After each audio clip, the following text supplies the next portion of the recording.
Hello, everyone. Welcome to another episode of Tales of Telduria. Today is Group A and is actually the last day of the whole campaign where the groups will split unless I come up with some bullshit plot point later on down the line in Act 3. He will. Okay. I mean, I might. A lot of things about the story has changed so far, including this part of Act 2. A lot of the orientation has changed around. Honey, you didn't change my PNG. I know, I'm waiting for the groups to be together. But that doesn't... Ha. But me and... I know. It's just 1 week. I didn't want to rearrange this table, knowing that I'm only going to be using this table like once more at most. If that makes sense. Okay. Yeah. The But- DM is lazy. I am lazy. But, you know, we'll start the music first this time. Is everyone ready? Alright, so on go as per usual. 3, 2, 1, go.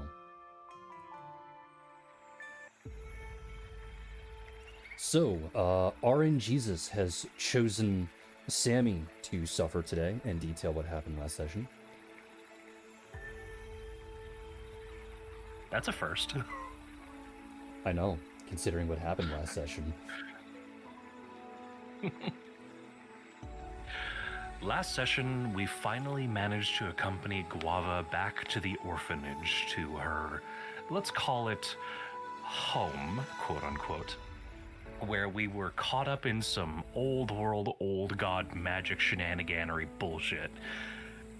Traveling back in time, we met young Guava, we met Roxy and Alice, we met Amy. We watched their life unfold bit by bit, clip by clip, as they grew up and they suffered their hardships, and we got a little bit of an insight into Guava's instability, let's say.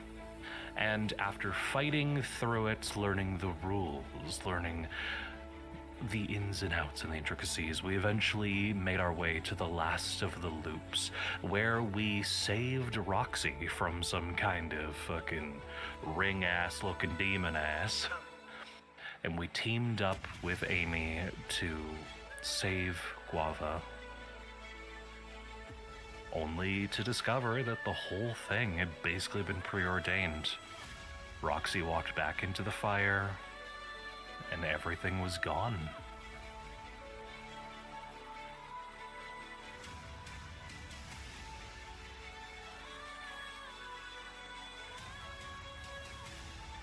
Is there anything else that anyone would like to add?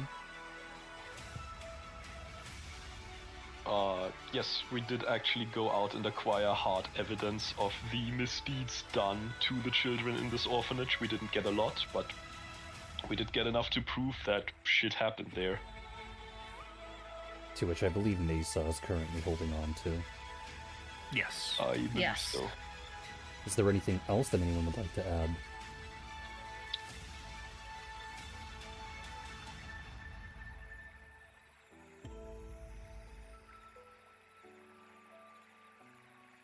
No, I don't think so. Really nothing at all. Lysandra's unemployed? That's how you want to phrase it. After we stopped Guava by stopping her heart, Lysandra broke a creed and revived the dead Guava, which kind of pissed Reliqua off. For context, for chat, Reliqua is the goddess of the afterlife. And one of the And tenets it's- that they have is that revival is a no-go. So since Yes. Lysandra broke her oath to never revive a living soul, Lysandra has lost her, all of her clerical abilities. She's unemployed. You know, I thought you'd present it with a little bit more sadness, other than just some weird joke. I I'm sorry, I didn't know if that's what you were trying to hint at by constantly asking if anyone else had something to say. I mean, it's important to the plot, is it not? Yeah, it is. It is. It is important, I guess. Just tisk. You guess. I'm sorry! Though I'm quite sure that other members of the party would have noticed this. As well as a interaction between Lysandra and Nasa. But there you go, have fun, roleplay, and action, I guess. Here, let me a little... And there you go. Did anybody Well, have where are any we? Paint the side scene. session? Where Did are anybody we? have Where any are side we? session stuff to detail? I guess. Are there? Let me see. I gotta go I double had check. one.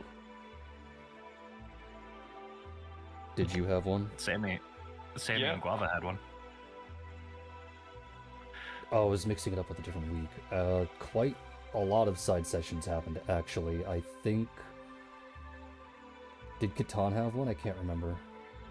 Yeah, Catan had one with Nasa. Yeah. And then Reich, I know, had one. Lysandra's gonna be up and center today. Sammy, I guess, had one, if you want to consider it that. And... Leiku had one too. Hey! Oh, your microphone's all different now. Huh? Yeah. Mine?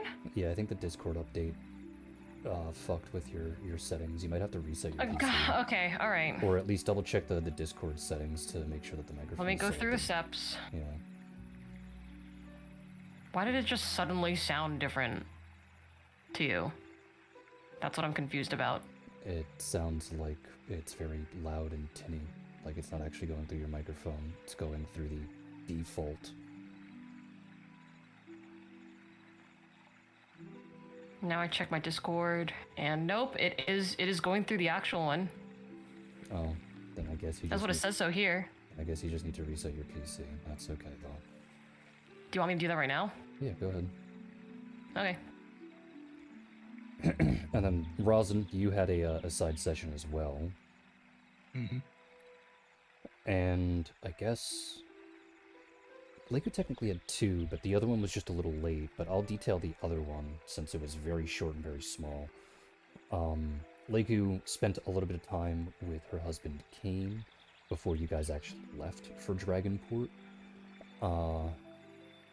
It was mostly just trying to figure out what was going on politically speaking, between Kalnor and Telduria. And Kane was more or less complaining that the Teldurians are trying to force a mercenary guild in his country, and how much he doesn't like that, since it effectively allows them to directly spy on what he's doing. But he feels that he does not have a choice. That's really about it with everything that would have happened. I'm pretty sure the group would have been informed of that particular thing before Dragonport, so it's not that big of an issue. But I guess we will start with the shortest and start going to the longer ones. Sammy. So Sammy wanted to check in on Guava after everything that had happened because fuck me sideways, that whole experience was an ordeal. So she made up some guava jam and she tried to have a civil discussion with Guava. Unfortunately, Sammy has a very forgiving nature, and Guava wanted to be held accountable for her actions. They clashed, and Guava doesn't like Sammy all that much. It's not really a forgiving nature. She did 100% do something wrong, and you were sweeping that under the rug. That's not forgiving, that's toxic positivity. Yes, and it's something that she's still working to fix. It's a slow process. Hopefully. And then I think the next shortest was with Leiku? I think you had a side session with Leiku and Hissy and Guava, if I recall correctly, right? That would be correct. The session essentially amounted to Leiku wanting to check in on Guava and see how she was doing, because in her experience, when people that are exceptionally depressed go through their traumas again, and they don't want to leave their room, chances are they don't feel the motivation to do anything else anymore with their life. And Leiku just wanted to, check in on Guava and see, like, hey, there are other reasons to keep going. I know it's kind of rough, but yeah. And then Hissy went to go talk to Guava specifically about Roxy and Alice, since he was curious about their close sibling relationship. Hissy is a lot more cognizant now, especially after the effects of the collar, so he's just kind of having a mild existential crisis. So yeah, that happened. What race did Hissy turn into? A dog folk. When he polymorphed, because he wants to try being a humanoid, and when he polymorphed into a dog folk, he wasn't particularly impressed. This is boring. I am not a dog, he says. Growls Becoming when a dog. Not a dog. Growls when Stick is trying to be taken away.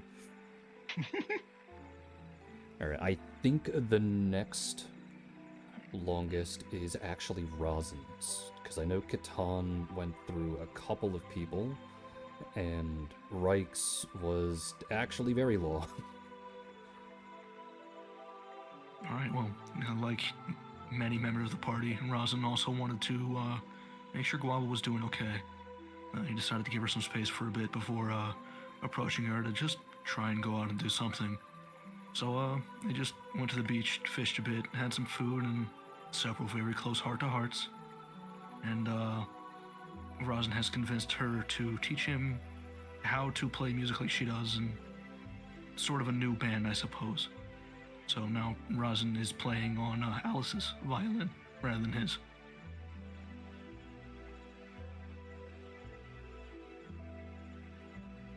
You guys kiss yet? Shut up. Wait, Well, that's did not you? an answer, did you? No. Oh. We hugged, but no. Oh, a hug. Aw, get your That's good shit enough. together. But and unless I missed it, there was a Make very out important already. exchange between Guava and Rosin. Where, Look, it's been a while. Let me. where she Jog my memory, please. gave Rosin Alice's violin. I just said that. Okay, I must have missed it then. Yeah. Yes. My bad. That is a pretty major deal, and as you all saw that last time someone else touched that violin, which actually was Rosin, Guava tried to kill him. So they are obviously very, very important instruments to her. So that is a very, very big deal. Teehee. Oh my god, just fucking hold hands and kiss already. Teehee.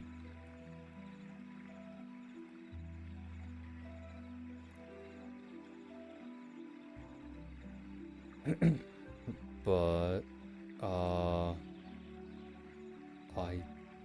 not much else. And then I think Reich would be next. Though if I recall correctly, Yes. didn't your session technically happen before Dragonport, if I'm remembering it correctly? No, it happened after the orphanage. Okay, then I might be misremembering it, but continue. So essentially, after Reich came back from the whole orphanage situation and being exposed to all of that, feeling pretty much a lot of empathy for the first time in his life, and also being put in a bunch of pretty helpless situations, making him feel like he was when he was a boy back with his parents, where he also was constantly in hopeless situations where he couldn't really act on anything. He knows that he doesn't have the best way to deal with like mental problems. He doesn't have like good coping mechanisms or anything.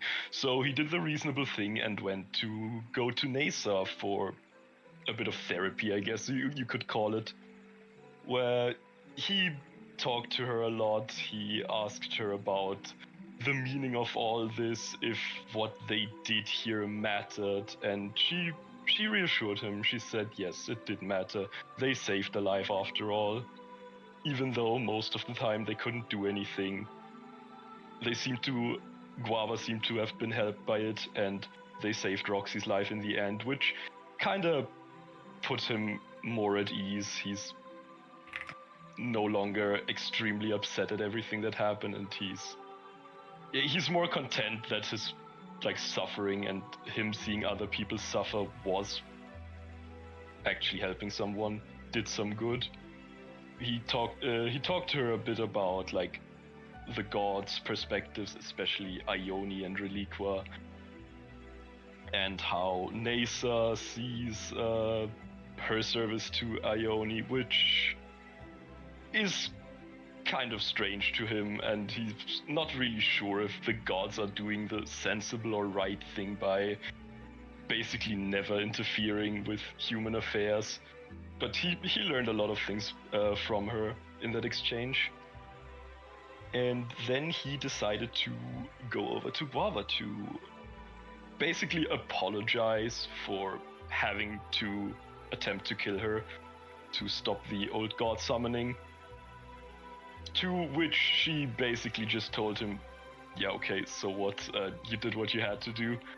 And they got into a bit of a fight because also the same thing about him not wanting to hold her accountable for her extreme reactions.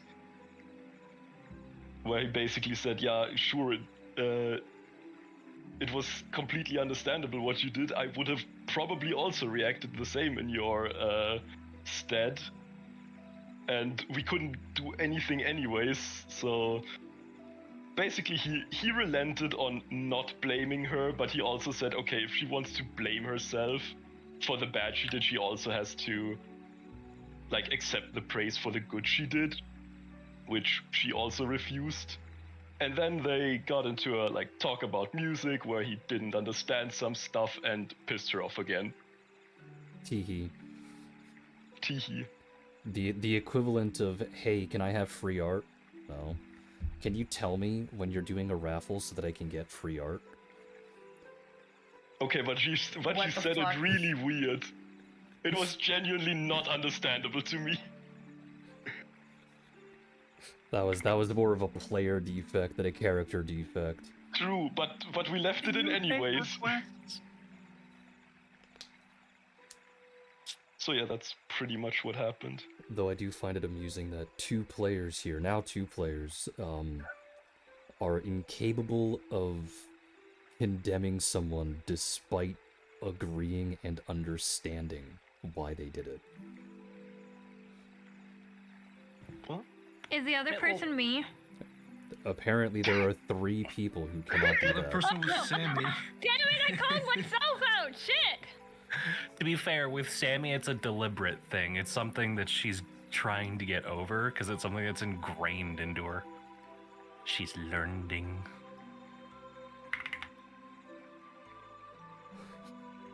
And then finally we have Catan, who I think did the longest. What? Had the longest. I don't think so. Side I session? think that was before they left for the orphanage. Well, I know Catan had a side session. I think. Did he? I don't think he did, honey. Let me check. Yeah, go ahead and go check. Though that does bring up the question, did the side sessions that happened with Reich and Catan, No. were they talked about? The ones that canonically happened before Dragonport? Timeline-wise, were they talked about? Wait, what happened before Dragonport? What happened before Dragonport was just Reich talking to Layla. Yeah, I can't remember if those sessions were talked about or not. Yeah, Yeah, they were. Okay. I did. Just making sure. Oh, also, I just noticed there was a very important detail I missed. When Reich and Nasa talked, they came to the topic of Zamanu, and essentially what Nasa told Reich was by Zamanu being awakened, a chain of events was kicked off that would eventually lead towards an apocalypse, which he wouldn't have told anyone except Kitan, because he's short on details on that, and he doesn't want to like bother everybody unnecessarily. But he thinks like since Kitan has also like a kind of a strong tie to Zamanu and all this, he should know. So yeah, have fun with that knowledge. How fun. Teehee. Even though he was already told about this twice before, but teehee. Or did you forget those 2 times? I didn't forget. It's just a matter of being reminded of it again, and also like, I was talking yeah, okay, about it's right. definitely confirmed now. Oh, okay. No, Yeah. I really didn't. I really didn't remember. Yeah, When because you was were that? told twice. Once by another dragon, and once by another NPC. When you Wow, were what the trying to fuck? find and get help in relation to understanding Zamanu. To which I will say, two notes for all of you here on out. The first one, be as open as you legitimately can be about your HP. Because from level 16 onwards, you are going to, when you get into combat, you're going to get into combat that hits really, really hard. And if you do not tell me that you were bloodied, or at least announce that you were bloodied, then no one else in your group is going to know that you're bloodied, or worse. HP values are going to start flying, and those that are designed to heal, or at least have access to it, cannot heal if they do not know who to heal. Okay? Understood. Alright. And then the other thing is, at the end of Act 2, you're going to be losing a lot of NPCs for various reasons. So keep that in mind. Do your best to try and connect with the NPCs that you like and or care about, because that will help determine who goes with you and who doesn't. No. This includes okay. the dragon, Reich. Understood. Yeah, man, bond with your girlfriend. It's not even that. What the fuck? It's not even that. She can and will abandon you. Oh, yikes. Oh no, Welcome to if the she can bread. abandon us, could she ever, like, turn evil? Message received. Bond with your girlfriend. So- Oh no. Stop. It is now the day after. I presume all of you would have just taken a day to yourselves to relax and everything else. But for one of you, that would have come with a very large gout of depression, because you are the only person in the entire party that knows that you have lost your powers. With the exception of Nasa, because she is also a cleric. Yes.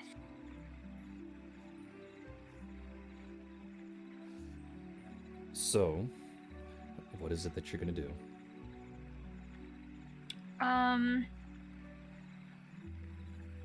Well, Lysandra would have spent a good amount of time in her room, sleeping. Probably sleeping. And when she finally comes out, she's gonna go talk to Nasa first. Okay. So she, sorry. So she presumably finds Nasa at her normal table, and she sits down with her, and she just says, "I don't know what to do."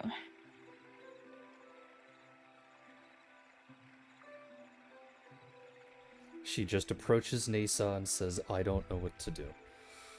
Well, presumably she already knows what's going on. She's talked to her like twice. I mean, there's other reasons as to why she knows what's going on. Well, yes, but I'm saying like she's actually talked to her twice by now. So Yes. yes, that's what she's just going to say. She's just going to say, I don't know what to do. To which Nasa will nod along, and she will ask, what is it that you want to do?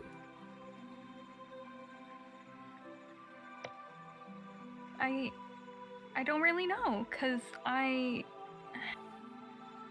mean, I already was questioning things, but it's different. It's different when you just lose everything. And I feel like I made the choice. You know, I did this to myself.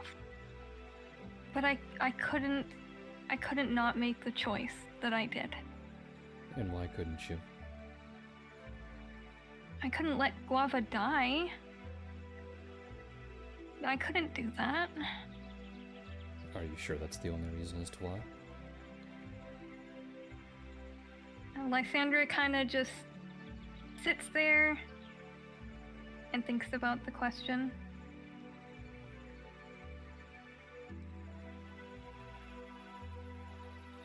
And then she goes, well, I mean, you know, realistically speaking, if everything already happened at once, I would have created a paradox. At this point, she's rambling. Nasa will listen calmly, drink her tea like she usually does. And in the middle of Lysandra's ramble, she'll turn, looking over in Lysandra's basic direction as best as a blind woman who likes to fuck people can. Mm-hmm. And she goes, just answer the question, dear. Don't make excuses. You're an adult, not a child. Lysandra immediately shuts her mouth. I didn't want to let her die. I didn't want to let her die. And why didn't you want her to die? Well, I like Guava, but, you know, also she was a child. She didn't ask for any of that to happen. It wasn't her fault, and I didn't feel like she should die for that. Most of the things that happen in life aren't our fault. Most of the consequences that happen because of those actions outside of our control dictate a lot of tragedy that none of us deserve. But that's not a reason. Or rather, that's a reason of thinking after the fact. Why did you make it in that moment?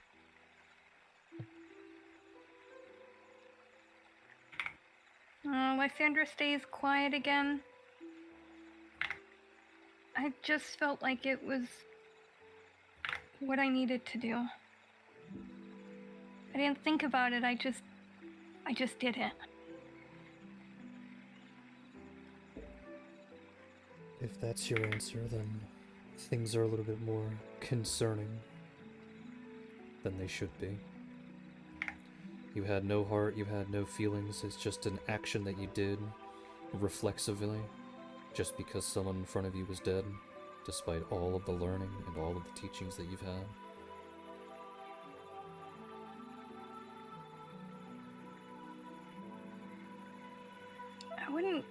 I wouldn't say I had no heart or feelings.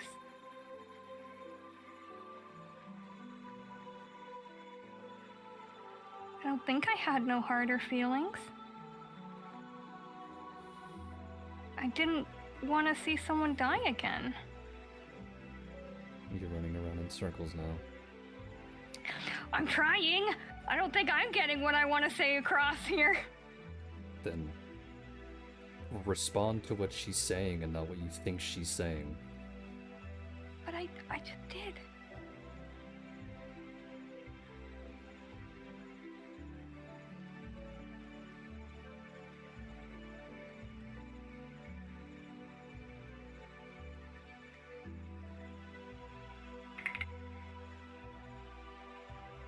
So you made a decision without Mhm. thinking about it, without feeling about anything. You just did it to do it. No, no, that's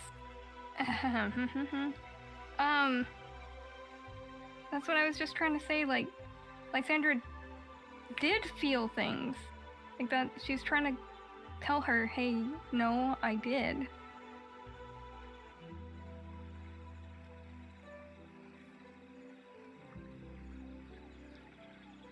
And why do you feel that that was the correct thing to do?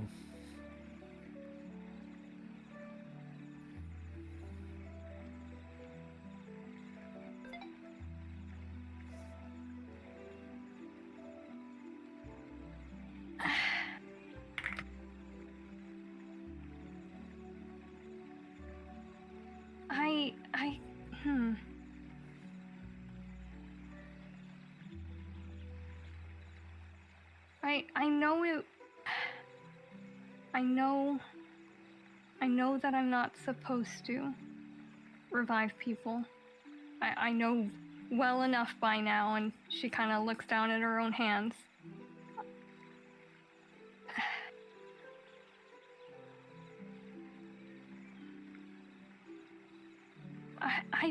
I don't have an answer to that. I don't know what else I can say about it. Other than I didn't want her to die. I like Guava. I like Guava a lot, and maybe that is a selfish decision of me. But I couldn't let her die. I didn't want her to die. I didn't want her to go. I don't know. You don't know. I don't know. It wasn't because you felt it was the right thing to do. It's not because you love her or anything, or have infatuation or feelings for her. There's nothing there. You just did it. No, I do like her. I very much like her. Not in that way. Like I said, Trust me. I didn't want to David, see her people die because only I. make those types of decisions when they like them in that manner. Or there's another reason attached to it. Well, I certainly. I don't like her in that manner. I like her as a friend. She will look at you suspiciously. Raise his Nisa. eyebrow. Nisa. Despite not saying that I don't know why I did it, it was at least not because of that. That is something I can rule out at the very least. So again, you don't know why you did it. You didn't even do it because you felt it was the right thing to do. I did feel it was the right thing to do. I did. I didn't. Again, I don't think that she deserved to die. Not in that manner. I don't think that that was something that she deserved to go through. Then why are you so upset by it?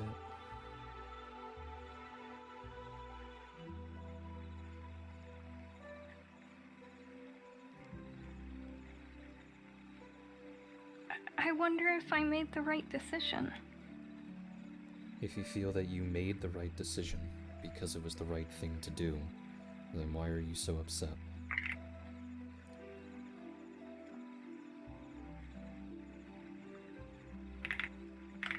Lysandra just sits there for a little while again. She's really thinking about this. Her or you? Both. Both, because now I have to think about how to respond for this one.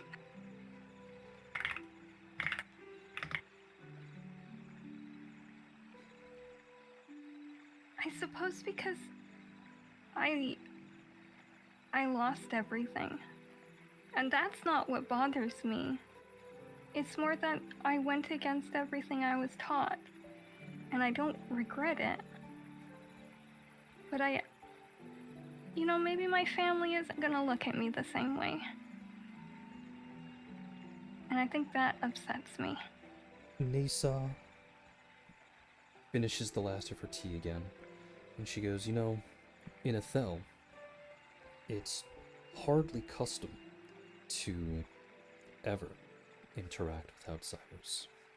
It's hardly custom to ever take what is known as prized possessions out of the country. And it is extremely taboo to go against the cultural and religious norms of the nation. My parents didn't hate me when I did that. Why do you think yours would?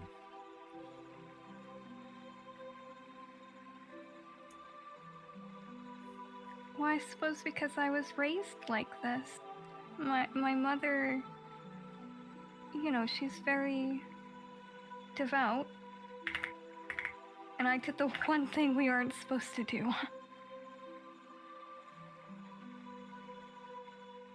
A parent loves their child, they will forgive such transgressions. It's not like you killed someone. It's not like you're a cultist. And then her head turns even further. Are you? No. No, I am not. See, so why be upset?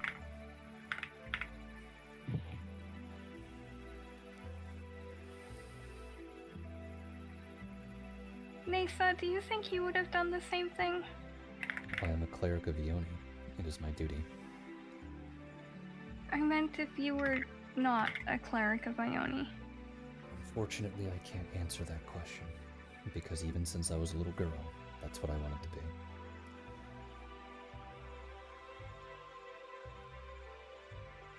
Okay. If you feel that you did the right thing, then that's all that matters.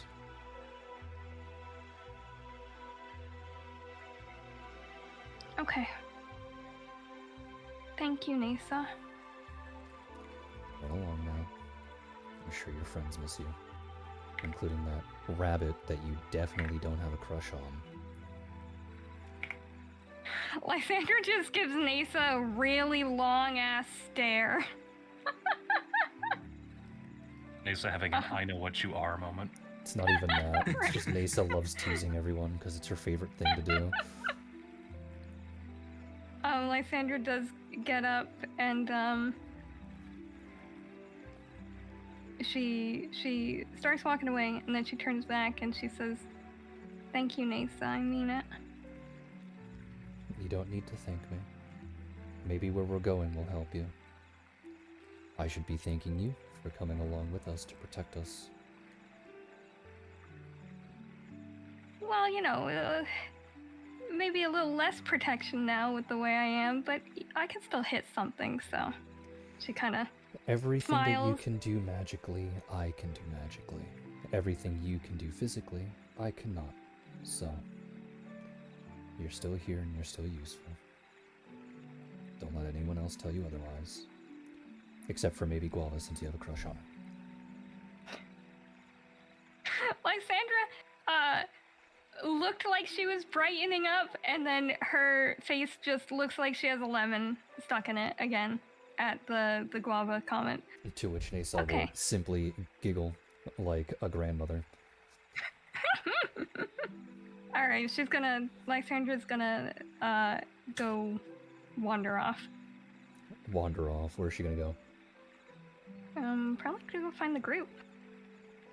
Is there anything the group would like to say and or do, or anything that you would like to explain to the group, or anything along those lines? I have a question. I may have an answer. All right. This trip we're going on, is this the pilgrimage that Nasa was supposed to go on like a year ago? Are you talking about at the start of the campaign? Yeah, the whole reason she was stuck in Nihon. Yes, but you might be slightly misremembering. She got lost on the way back from the pilgrimage. Oh, it was from the way back. Okay, Yeah. okay, yeah, I did misremember. I thought she needed help making it. Okay. Just Yeah, Yeah, but it's isn't the this same the- pilgrimage. The pilgrimage that she is referring to happens every single year. Specifically, Okay, it is the okay. New Year's pilgrimage. Clerics and paladins of Ioni are encouraged to make their way to the Gold and Silver Tower, so that when they arrive, it's maybe the week or a couple of days before New Year, and then on New Year they do this large congregation. Okay, yeah. I was thinking maybe this was the same one. She somehow got stuck in. She somehow got stuck in Tarantus now. It's the Which would've been same. She's been stuck for a year. It's the Exactly, I'm same like, no. type of pilgrimage, but it's not exactly the same pilgrimage. Yeah. If that makes Okay, sense. thank you. Yeah, I get you. I misremembered the details. Well, Rosin did want to speak with Lysandra. So I suppose he'd approach her. if she's Rosin just wandering approaches around the inn. child calmly. Lysandra might be older than her. How old is Lysandra? She's just Yeah, making wait a a minute, reference to what? a meme. I know. Oh, okay. I was Approach I know child you're Why calmly. suddenly the child? Okay. I know Lysandra's like at least taller than him. Yeah, no. What is she? How tall? Probably. Is... Rosin's I mean, pretty it's- short. Tengu are like 5 feet. If I recall correctly, Lysandra wanted to be literally at the line of how short a medium-sized character could go. Yeah, she's 5'2". Rosin is 4'10". Oh, just Ten- Tengu taller. were shorter. The Short shortest bird. the shortest you can go is 4'1". Remember, I thought you made yourself 4'2". Me? Yeah. No, I thought the shortest I could go was 5 foot. I told you that the shortest that you could go is 4'1". Oh. I know you were made taller because of the Arcana toxins, but they Oh, were is that what I did and undone, I just didn't change? probably. I probably did that. Never mind, she's shorter than you. Whatever. Rosin's approaching Lysandra, and I suppose, how you feeling? I saw you hadn't left your room in a while.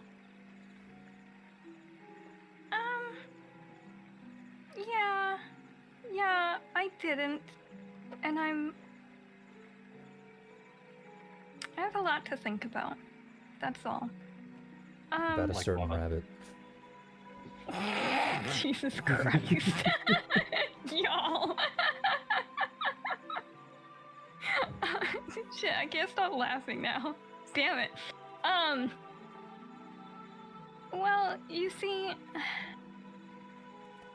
I'm not really a cleric at this point. I wasn't supposed to do what I did. Rosin nods. Yeah, I suspected much less. That's actually what I wanted to talk to you about your current standing with Reliqua. Bad. Very bad. Yeah.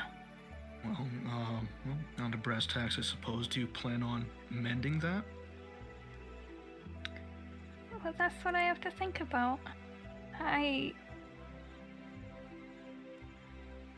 know I treated you a little poorly after you came back. What do you know?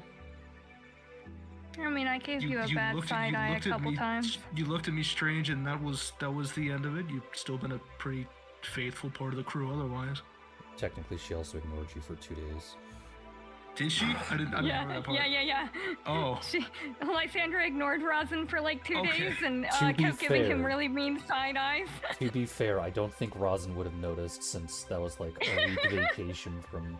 That was during the week vacation before you went back. Yeah, during that time, Rosin was just going around fishing anyways. He wasn't talking to anyone, so... Yeah. Yeah, so,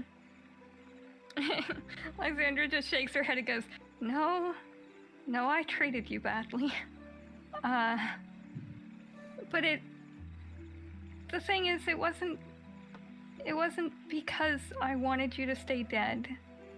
It was more that I was happy you were alive and I wasn't sure how to deal with that. And I've kind of been struggling with that a lot lately. Well, that certainly appreciate the sentiment, at least. I hadn't noticed. But thank you.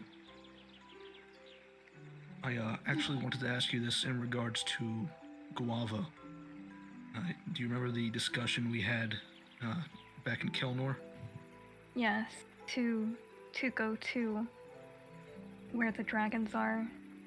To go to Isle of the Ancients. Is that what you mean? Yes, I understand if you can't or won't, but I suppose keep me in the know. Lysandra thinks about it for a moment, and it's not really very long, and then she shakes her head and goes, "No, I said I would do that, and I'm still going to.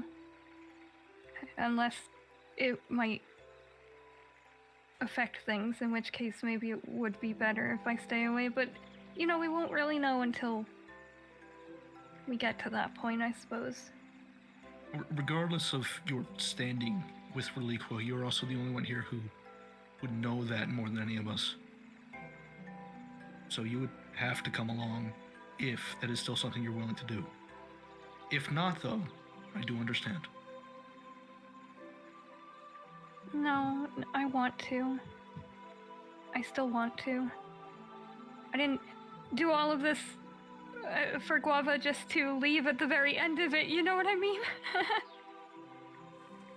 Nods. Well, I appreciate that. If you do change your mind, just know you can. Okay?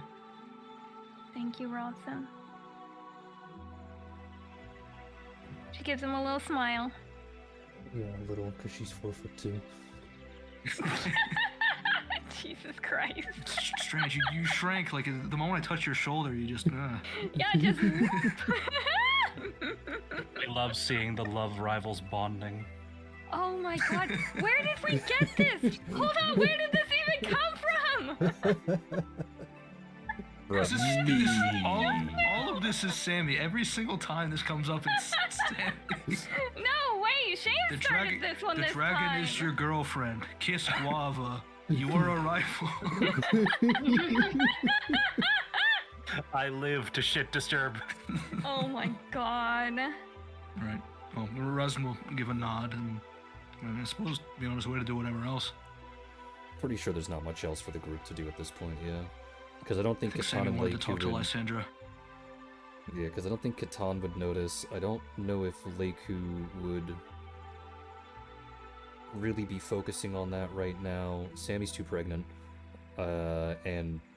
Sammy's too pregnant. Girl, sorry, you lose all your brain cells when you get pregnant. Don't you know? Like, once you hit the second trimester, you lose sight.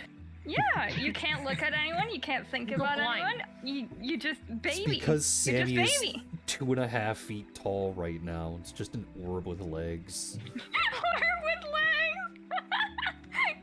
gotta put a strap on her so you can carry her around like a purse. Oh my God. I mean, I don't think Leighton would be complaining at that point. He enjoys carrying around. All right, Purse Sammy is canon now. And I don't think Reich would notice at all either. Well, Lysandra would at least kind of gather up most of the people who were like in Group A. So I guess not really Reich, poor Reich, and not Leiku. I'm sorry, they're new. Lysandra enacting racism because they're outsiders. I see how it is. Outsiders, how dare you? You don't get to find out information. Jesus Christ. She would gather up the people that she knows well, though, to tell them what happened, and just basically lay it out like, guys, you need to kind of at least be more careful, because I can't help you in the ways that I was doing before. And I am not sure if I will be able to do that again.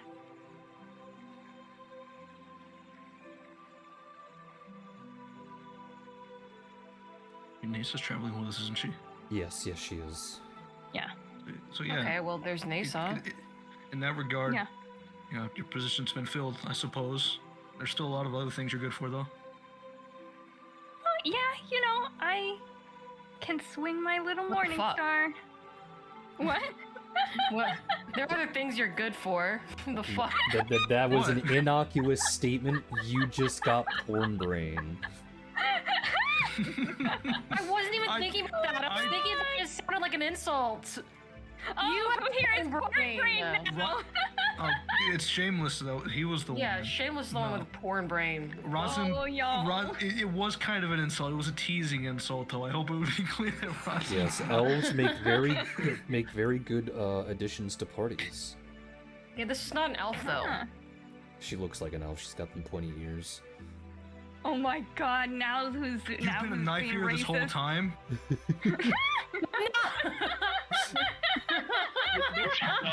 Damn, now I was like, racist damn it. really getting The into number it. of racially charged jokes I could have made up till now. Missed opportunities. Ross is gonna get his ass ignored for another 2 days and not notice it again. And here I thought God damn Annie it. was supposed to be the racist one. Lysandra's the racist one. Hold on. Why are can't we even competing argue for at the this title point. of the racist? Hold on. I didn't. Dibs. God, I'm kind of glad Leiku's not here.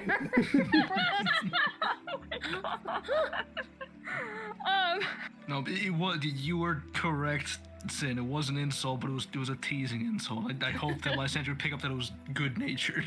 Yeah, no, don't worry, Lysandra. Lysandra would have at least picked that up, considering, Rosin's always been nice to Lysandra. She's not gonna hold it against him. It's good. Lysandra then looks around and, counts heads, and then looks to Katana and goes, "Can you tell your brother I'm not used to this group being bigger?" Katana's just gonna blink and you want me to tell my brother about this thing that's involving you. I don't know him that well. And she gives Katana a really nice smile, clearly trying to butter him up. Katana's just gonna squint and go well, this is a perfect opportunity. I don't think he's gonna bite. He's not a bad guy. I wanted to kill him 3 months ago, but that was 3 months ago. That was 3 months. My whole life up until 3 months ago, I wanted to kill him, but water Yeah, under the bridge. I mean, to be fair, wouldn't you want to kill your entire family if they were all shitty cultists? Fair, valid, very valid. Lysandra then thinks about it, holds up one finger, and goes and gets Leiku, Zamanu, and Reich and brings them back over to the group. And then she goes, I'm not a cleric anymore, and you guys didn't really know much that I was anyways, but, yeah, it's up in the air right now, so I've got a morning star, and that's it. Oh, Just that you that's should why know. you were kind of depressed. How did Zamanu this will happen? pop out of Reich's hood and go, "Oh, so you suck more now." Zamanu, be Okay. nice, goddammit.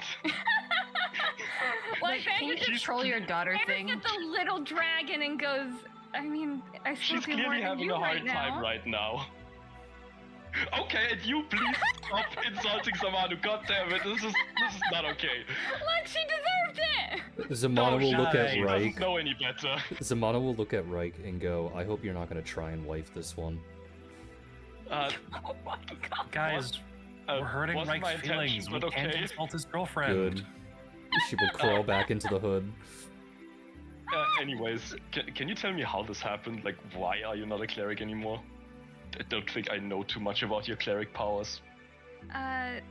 So I was a cleric of Reliqua, and you're not supposed to revive people, and, well, we saw what I just did. So, Reliqua. Yes. And he scoffs a bit at that name. She basically ditched you for doing the right thing. I mean, to be fair, she is the goddess of the underworld, and reviving people is a pretty big no-no in their scriptures. Yeah, Lysandra I've actually never- looks a little irate at Reich scoffing, and looks like she's about to lecture him, and goes, "Well, souls souls belong to her when they die, and I took a soul from her. Are you going to like it if someone takes the Manu from you? I don't think that she's was the better off correct that answer. way. I don't think that was the correct question to ask. Okay, fair enough. You know, Lysandra's trying though. If She's she's not the better off brightest. that way, She's I trying. would hope somebody would do that, but I don't think anybody could, like, do better right now. So, yes, technically I would be upset, but if it made her life better, Reich, at I this would not point, stay you'll upset. feel a hand on your shoulder, and when you look, you'll see Nasa there, and she'll stare at you for a couple of seconds, interrupting your sentence, and she'll say, Reich, shut up.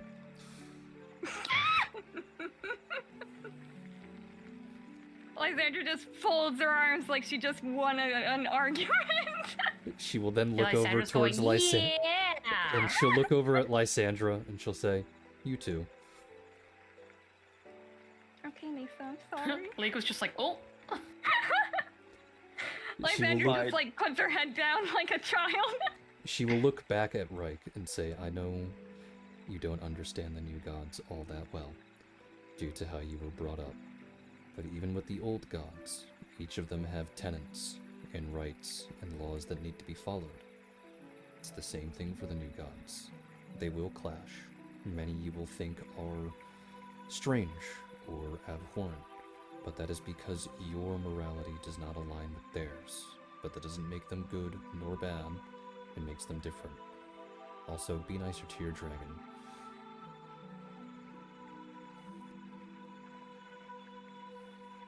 He'll just look down.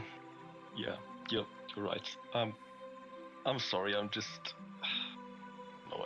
Every time when Reliqua gets brought up, I just get a bit upset And why do you get upset? because of what Mom said. And that Well, because is- Mom said she's gonna torture her when she dies, and that just really pisses me off. Well, yes, that's how the afterlife works. Those that are evil in their heart get tortured. Those that are kind do not. I don't know why that would upset you, though. I thought you wanted to torture your mother. Not my adoptive mom, the one I actually love, you know. Well, that I can't answer for you. Only the afterlife can. So I'm sorry. Sorry for overreacting. She will then pat Reich's cheek, and then she will walk over to Lysandra and pat her cheek as well. And she'll just say, stop being grumpy, before she starts to lead the group off on her pilgrimage. Okay. Just quiet, okay.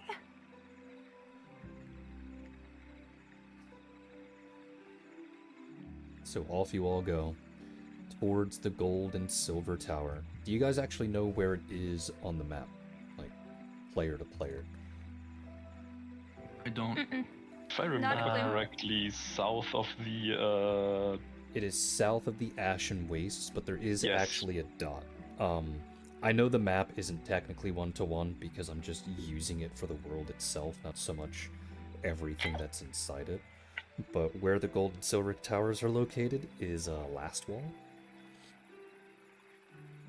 So if you start in Dragonport, you go around the mountains and then you make your way northeast to Last Wall, and that's the barrier between the forest and the sand. Okay, okay.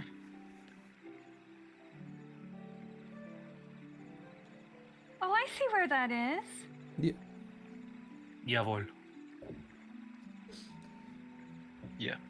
So, Yeah. you start making your way towards the gold and silver tower. Now, Last Wall doesn't actually exist. I'm just saying that's where they're located on the map. Last Wall, the city, does not exist whatsoever. But, you start making your way north, you go around the mountains, and once you start making your way into the forest, you find that a lot of the lands between Dragonport and the Gold and Silver Tower is this long, rolling grass knolls just everywhere. A massive, massive field. I guess the best visually similar area that exists in the real world is like the farmlands of Scotland. If anyone knows what that looks like and or has visited there. I Yes. grew up there. Congratulations, clap, clap, clap. But, that's more or less, what these areas look like. And there are forests here and there that separate and ride along the rivers and things of that nature. But after some time, you find a nice place to hunker down and make camp, at least for the night. And it's next to this large, beautiful, ever-clear lake. And just off in the distance, you can hear the faint sounds of a waterfall. And while you can't quite see where it is, I'm gonna need everyone here to roll for perception. Okay. That I have a big question. Yes. Well, I don't know if it matters, but Lysandra grew up in this area. Like this generalized area. Mm-hmm. Okay, cool. Roll for So does she get any perception. bonus? Okay. I was wondering if that would make a difference for anything. Well, you never asked a question. You just said, I grew up here. Sorry. Okay. Does Perception that is make a that difference number. for anything? No. Okay, thank you. Perception. Okay, Hissy, all right. Hissy So, can also roll for perception. oh, cool. Okay, so this one's for Leiku. This one's for Catan. And for Hissy, that number would be this.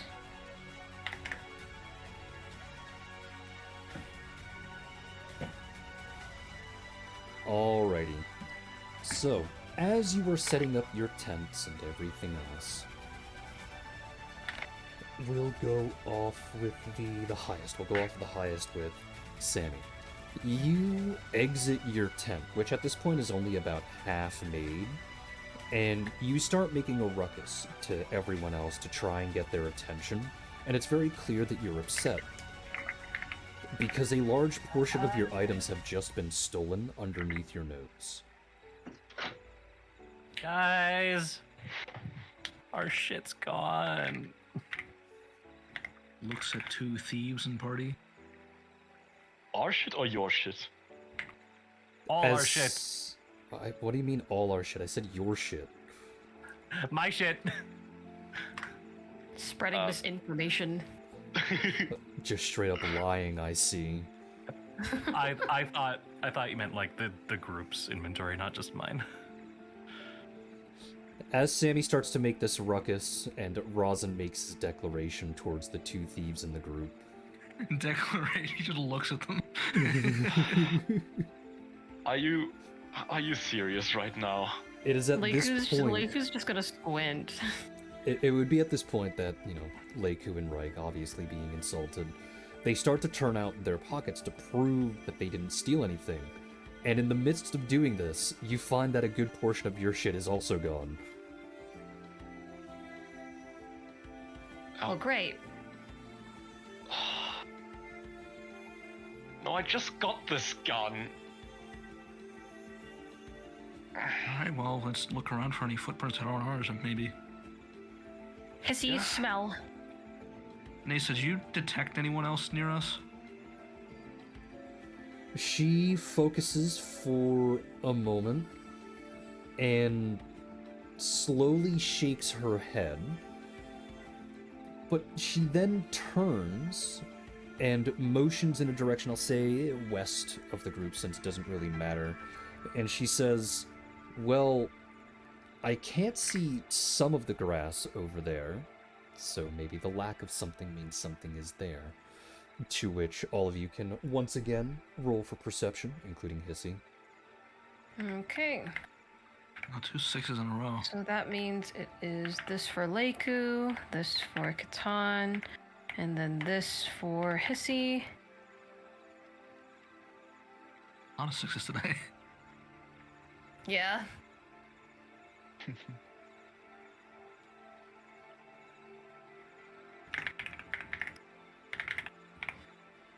Just feeling like a 6 kind of day. 6, 41, and 15. Okay. The highest here happens to be a 41. Which one was that? Was that Catan or Leiku? The 41 is Catan. Okay. Catan, you narrow in into where she's pointing, and you see this shadow sitting still in the ground. But what makes this shadow interesting to you is that there is no object that is casting this shadow. It is sitting still, probably about 40 feet away from the group, as if it's trying to blend in and not get caught.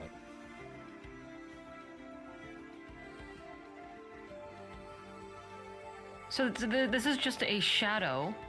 On the ground, about a 5-foot circle, just Not attached to anything. not attached to anything. There's nothing casting the shadow, like if you were to look up into the sky to see if there's anything just floating in the sky blocking the sun casting the shadow. No. The fuck? It's just there on the ground.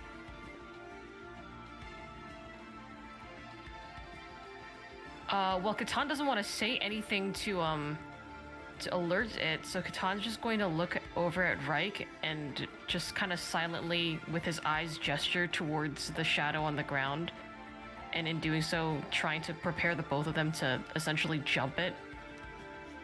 So She you're just gonna... looks back, gives you a nod. Alright, if that's your plan then, I'm gonna have the both of you roll for stealth, obviously. Okay. Okay, Catan's sheet, stealth, it is this.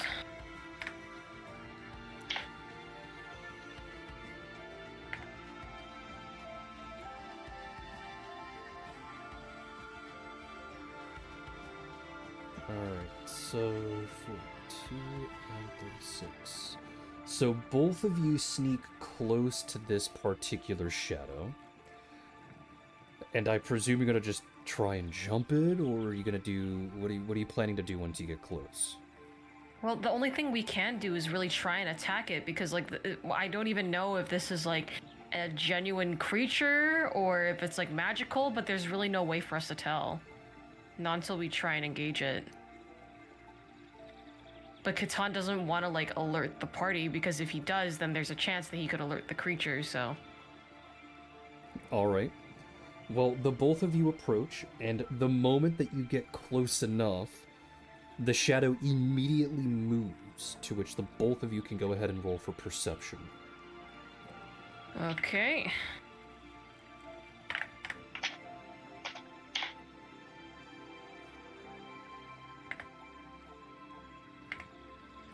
Ooh. Both of you failed. The shadow seems to have simply disappeared. Though the direction that it ran was behind you, where your shadows are. And you don't see it anywhere between you and the group. Damn it. Reich will just get up and basically go back to back with Catan, just so that they don't have a blind spot. And you just whisper, "It will have to get out at some point." Both of you can go ahead and roll for perception. Catan's just gonna nod his head, agreeing. Perception is this. What the fuck? Alright, so when Reich goes back to back with you, your shadows start to merge. And due to this, Catan, you notice that your shadow doesn't actually change shape when your shadows start to merge together. As a matter of fact, since Reich has his back to you and you would have turned towards the group, you watch as your shadow seems to absorb Reich's shadow. What the The moment that you notice this and you say, "What the fuck?" you see two eyes slowly rotate out from inside the shadow, stare up at you, and the both of you hear the faintest of eeps before it starts to dart off towards the tree line. We're just following it, I guess. Yeah, Katan's gonna run after it and then just shout to the rest of the party, "Shadow creature, follow us!" Alright, so I'll have the both of you roll for, just make a con check to sprint after the shadow to try and follow it. Okay. Con, so let me just scroll up. Ooh.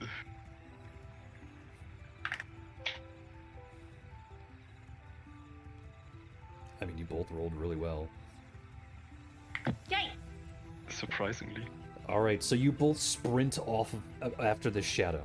You both then leap, attempting to attack it or grab it or anything, and your hands actually just sink into the ground. As in, when you attempt to grab the shadow, your hands sink into the shadow, going beneath the surface level, and you feel that you grab onto something. Both of you can go ahead and roll a grapple check.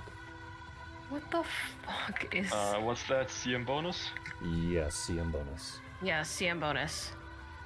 CM bonus is that. Okay, it's not particularly good, but... Oh, that one. Okay, well... Well, the 27 passes, to which, Reich, as soon as your hands sink into the shadow, you pull them back and go, because it felt cold, unnatural, as in literally not natural, not part of this plane of existence. And Catan, despite making the same gagging sounds, wraps his arm around something and pulls it out, to which you see whatever the fuck this weird, shadowy creature is. To which I will put it in the general chat. And it looks up at Catan and it starts to bark like a dog. Like just actually just barking. What the fuck is this? Yeah. Sorry. What are you? It does not respond. It Katan's simply just gonna continues look to up bark. at Reich. Like, you expect him to give you an answer? Look, it's clearly magical. There is a chance it could talk. From the tree line, you hear, "Hello? Who's calling me?" And from the tree line, a 7'6" tall gnoll carrying a bag almost as large as he is emerges from the tree line. To which you both watch as the shadow looks up at you, looks over at this particular individual, and starts barking again. And this individual goes, oh, okay, and just casually begins walking over to you. You made him very cute, Sin. Thank you. So you know this thing? Well, yes, he's mine. Well, this thing is stealing our shit. Make it give it back. Yeah, why is it lurking next to our camp? He'll get close and he'll kneel down to this creature being grappled by Catan. He goes, "Toast, did you steal anything?" And it will shake its head back and forth. And he'll stare for a moment and goes, "Oh, okay, well, I believe you." Catan is going to force his hand onto the creature's head and make it nod its head. Go ahead and roll another grapple me check, back my then, shit. Catan. Okay. You can just up-enter. Yeah, Katan's just gonna grab this thing's head and go, "Now listen to me, you little shit." No, you said you're gonna grab it and force it to nod, so that's what you're doing. That's why you're doing the grapple check. That is exactly what he's doing. Alright, so you succeed in the grapple check because you rolled even better, and you force the creature to nod, and this person goes, "Oh, Toast, why did you lie to me the first time? Come on, you gotta give them their stuff now." To which Toast will try and shake his head again, so go ahead and roll for grapple. I'm going. No. So it does manage to shake its head, but only a little bit, to which this person will simply reach in, grab the creature with his big, massive paw, and very calmly and very casually rip him out of your grasp before holding it up by the scruff of his neck. And you watch as the 7'6" tall gnoll shakes the shadow creature up and down like a keychain, to which you can hear the rattling of items inside it before they eventually start to fall out and land on the ground.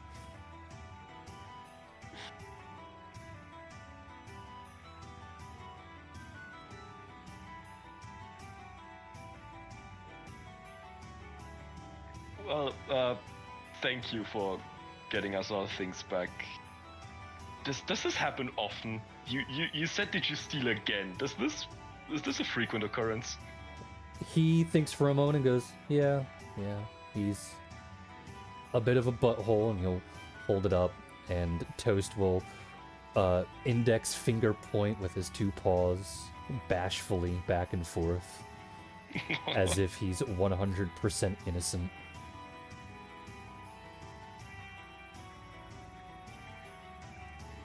Is that what Catan looks like right now? Is that what you're saying? Yeah, that's Catan. To which he says, I'm sorry. He's well, and he'll motion down to his feet. To which both of you can go ahead and roll for perception. Okay.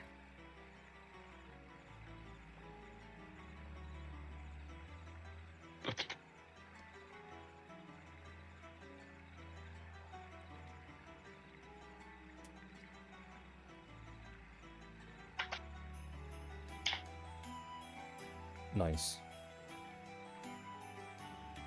And as he explains, you notice that this man doesn't have a shadow, despite the fact that it's almost noon. And he'll just say, because, he's my shadow. I am very intrigued about the logistics of that, but why do you believe it so easily when it's a repeat offender? He'll look at Toast for a moment and then look back at Reich, and he'll turn Toast so that he can stare this creature in the face. He's so cute. Yeah, I'm sorry, I don't see it. What do you mean? He's so cute. Look at him. He's got a little nose, just like me. He's got a little scruff right here, and he starts petting it, to which Toast will physically begin to melt into the ground until it reattaches back to Basil as his shadow.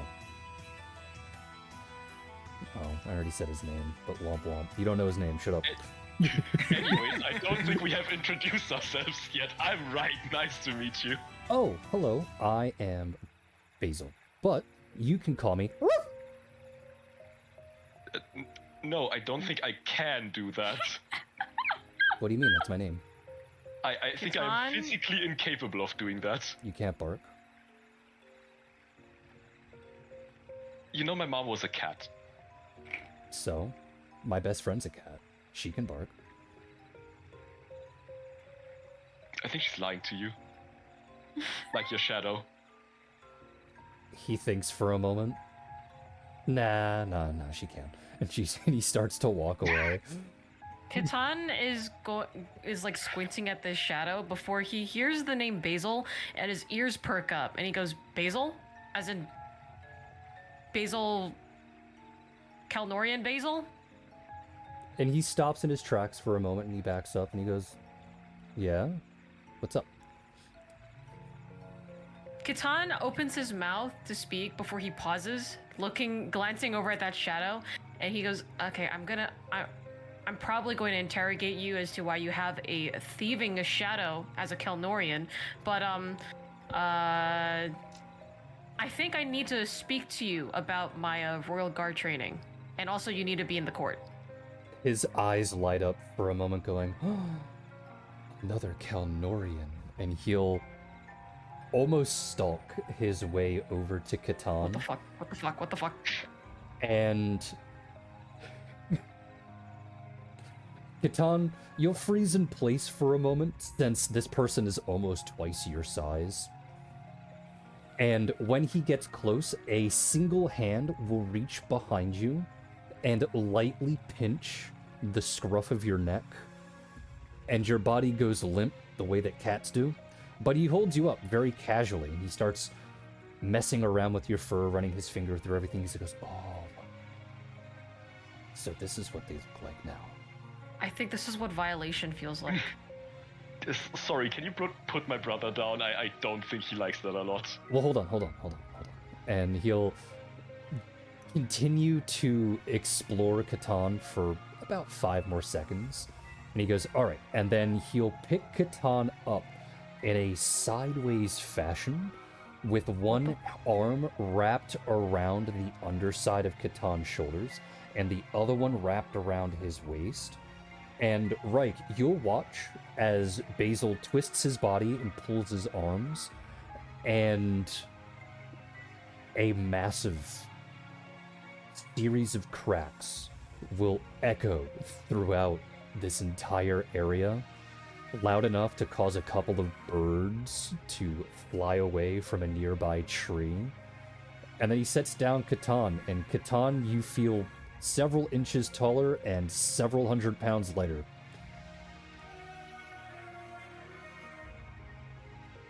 Why? Sorry, did that guy just disassemble your skeleton?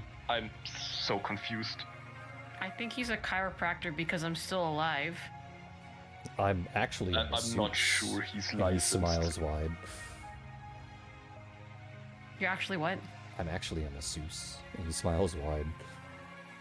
Okay, well, thanks for can I bring you to my party? I'm sure they'd love to talk to you and also personally collect all the items that your shadow stole. You have a party? Of course. And he just leans down, scoops up everything that his shadow has stolen, despite the fact that there's probably several 100 pounds of it on the floor right now, and just casually picks it up, turns around, notices that there's other people, and starts to run over to them.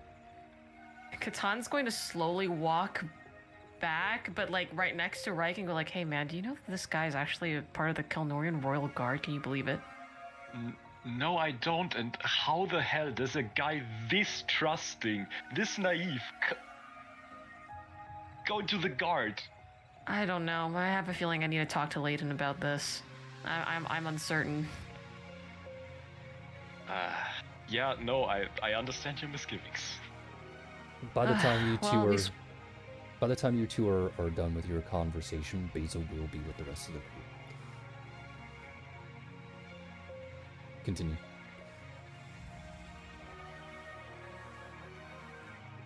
Is it on us or is it the people who are talking? Catan, yeah. Oh. I guess by the time we return, Basil's already there, and I'm sure he's like setting the items down, and then Catan will speak up, going, "Hey guys, so the shadow creature is apparently this guy's shadow. This is Basil. Out of He's character. from the Kelnorian Royal Guard. What's up?"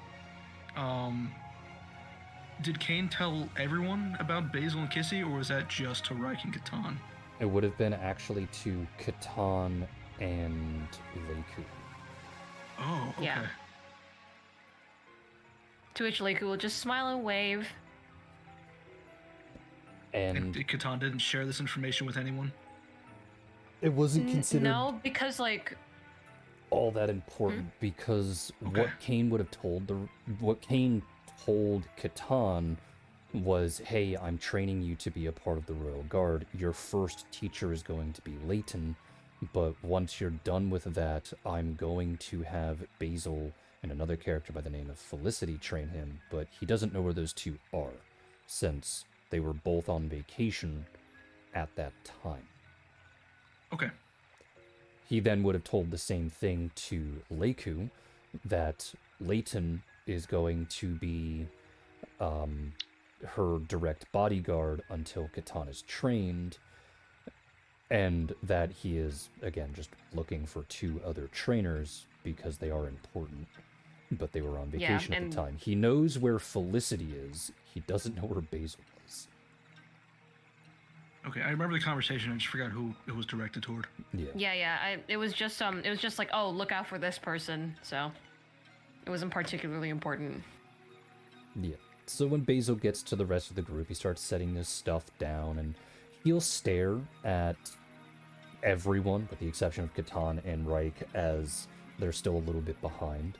And he'll squint And he'll start to divide the items wordlessly, to which you all notice that he is doing so quickly, as carefully and politely as possible, and extremely weirdly accurate, without having asked any of you whose items is who.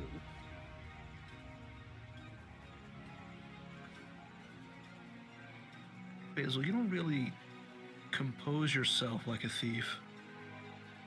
Well, it's because I'm not a thief.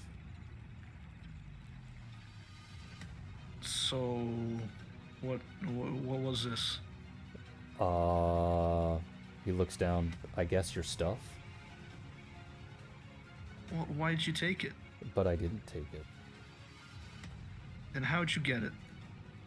He'll reach down and you'll watch as his hand sinks into the ground where his shadow is, and he'll pull out this adorable shadow creature and say, I think he stole it.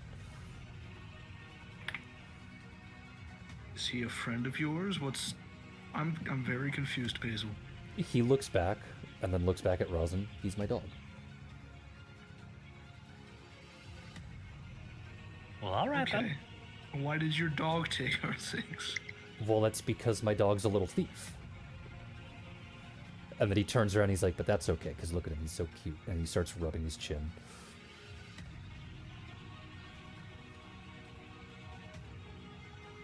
All right, I suppose. And Rosin will look helplessly toward Catan as he picks up his things. Catan's just like looking at Rosin, like gesturing to Basil and shrugging because he's like, I don't fucking know.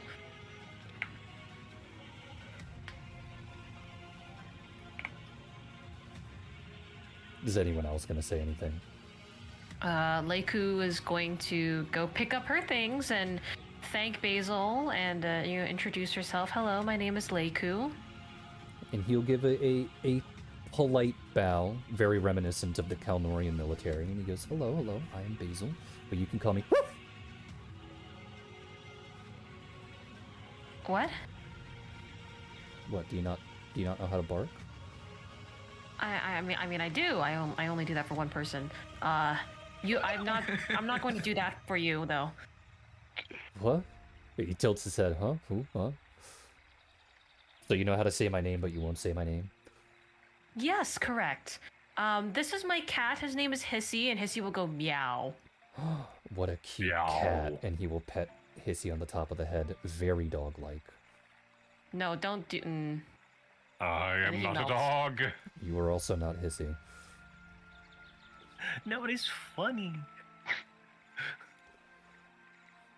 Hissy will then proceed to melt into a puddle because as much as he doesn't like being treated like a dog, he does like being pet. So, there's like a little give and take there. Hissy melts into the ground like a puddle and goes, and Basil will go, oh, you have a shadow creature too. And he'll try and push Hissy into the ground a little bit more to see how much of a shadow creature he can be. And Hissy's just going to go as all the air is pushed out of him. And Basil will pull his hand back and go, oh, you're not a shadow creature. You're just a very silly dog, and he'll just pet Hissy's cheeks again. I'm not a dog, but okay. I'm not gonna complain because I do like being pet. And Basil will go, oh, I didn't know your dog could speak. Can your dog not speak? No. Dogs don't speak. Except for me. I can speak. So that doesn't make Hissy a dog. He'll squint, and you can see the gears turning in his head. And he'll go, okay, yeah, that makes sense. Go. Oh, Leiku's just gonna go, What is your position in the Royal Guard? I'm actually very curious. Oh, I do training. I used to be a bodyguard, but then they removed me from the position. I don't know why. yeah. No idea.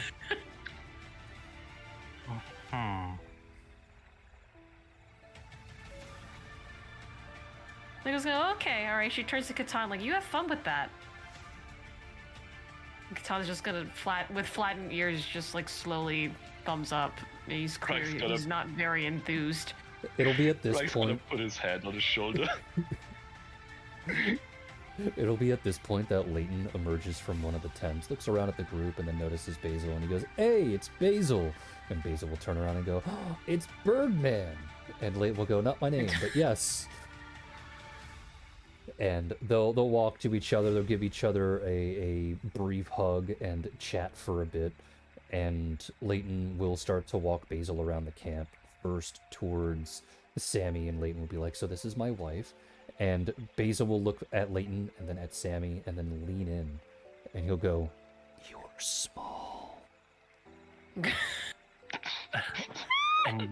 and you're very forward. She's just gonna bow her head. It's a pleasure to meet you.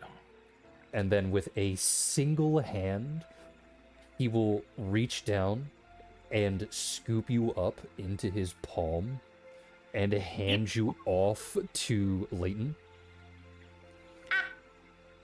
And then lightly pat your belly, and he'll just say, "It's okay. I know your feet are very sore." And as Leighton just stands there for a moment, staring off into space, he'll just shake his head and go, "Yeah, okay, that's kind of how he functions." And Basil will then start following Leighton around as he, with just 2 fingers because of how massive his fucking hands are, will grab your feet and start massaging your soles through your shoes. Okay, then.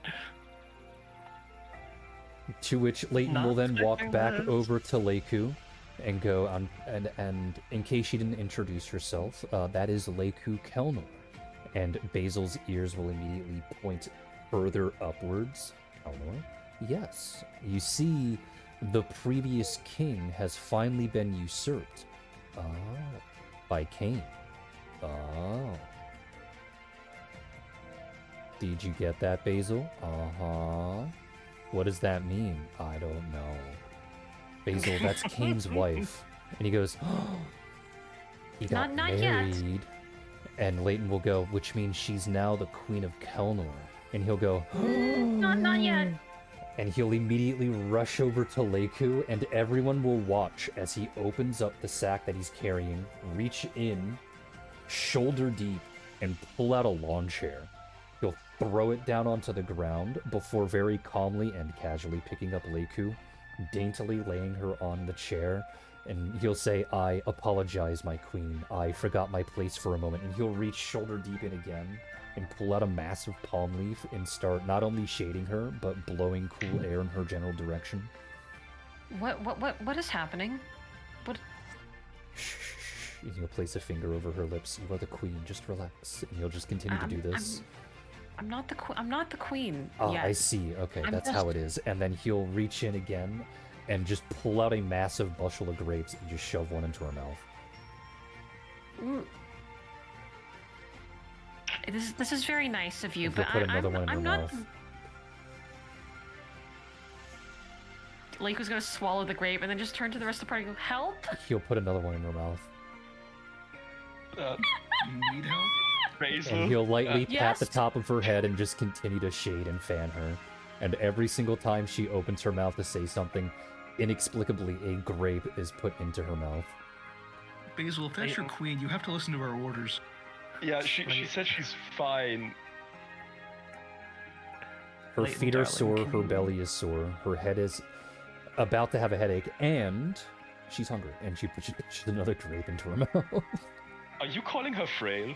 Are you disrespecting your queen? I'm calling her pregnant, and then he pushes another grape into her mouth. Lake was gonna chew on the grape like, well, as much as I hate it, he's not wrong.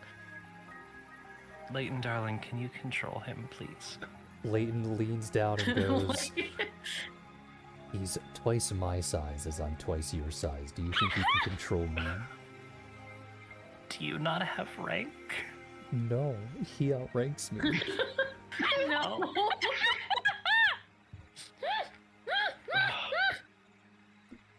He's just Sammy- gonna go.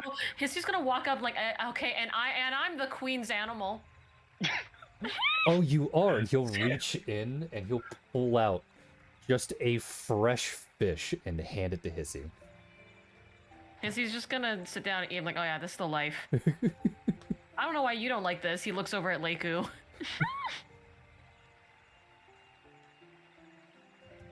To which Leighton will approach Basil, and the both of them will start speaking in Draconic. So I forget who has Draconic. I think Catan does. Catan does. Catan and Rosa Wright. I do.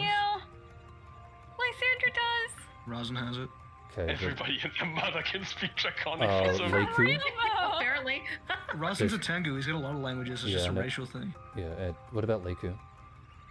Leiku does not. What about Sammy? Okay. Sammy. Okay. Sorry, I had to take my headphones off for a sec to talk to Alex. What? Does Do you Sammy know speak Draconic? Draconic? No, Sammy Okay. does not speak Draconic. So they'll speak back and forth Draconic to those who, understand it. They'll talk effectively in a more militaristic language, so even then, Lysandra and Rosin are a little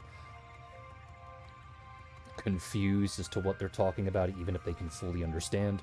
But Catan and Reich 100% know what they're talking about.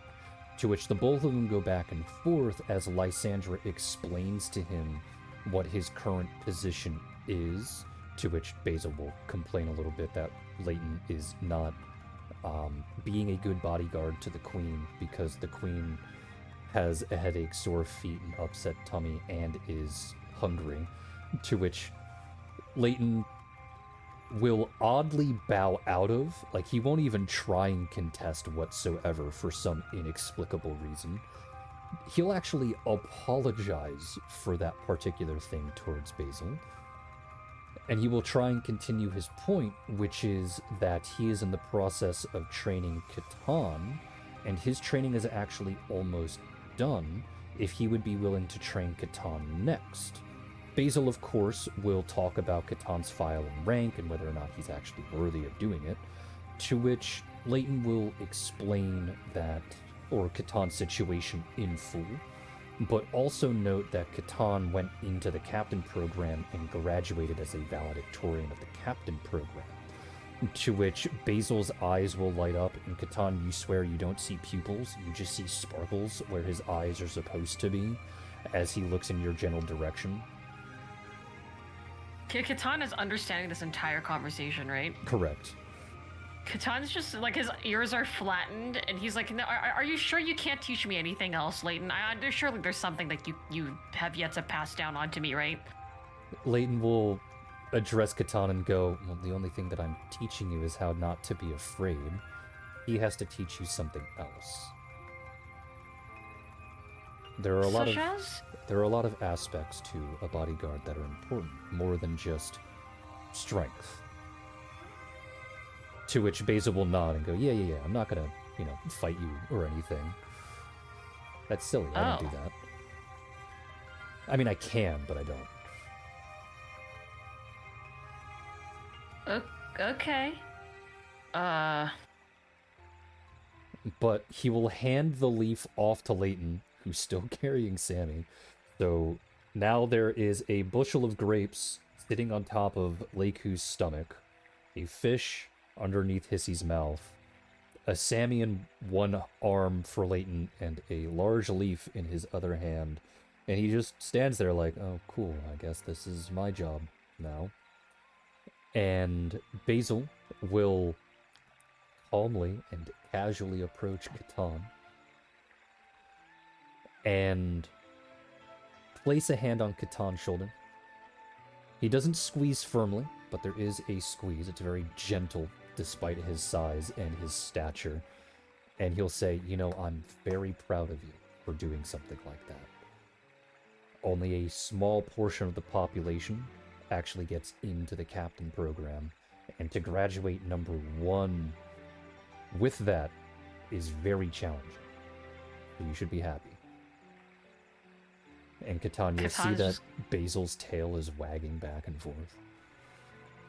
Catan's just gonna slowly nod his head and go, yeah, that makes a lot of sense. Because to him, he just wanted to get away from his family as fast as fucking possible. And if it meant graduating top of his class, he will fucking do it.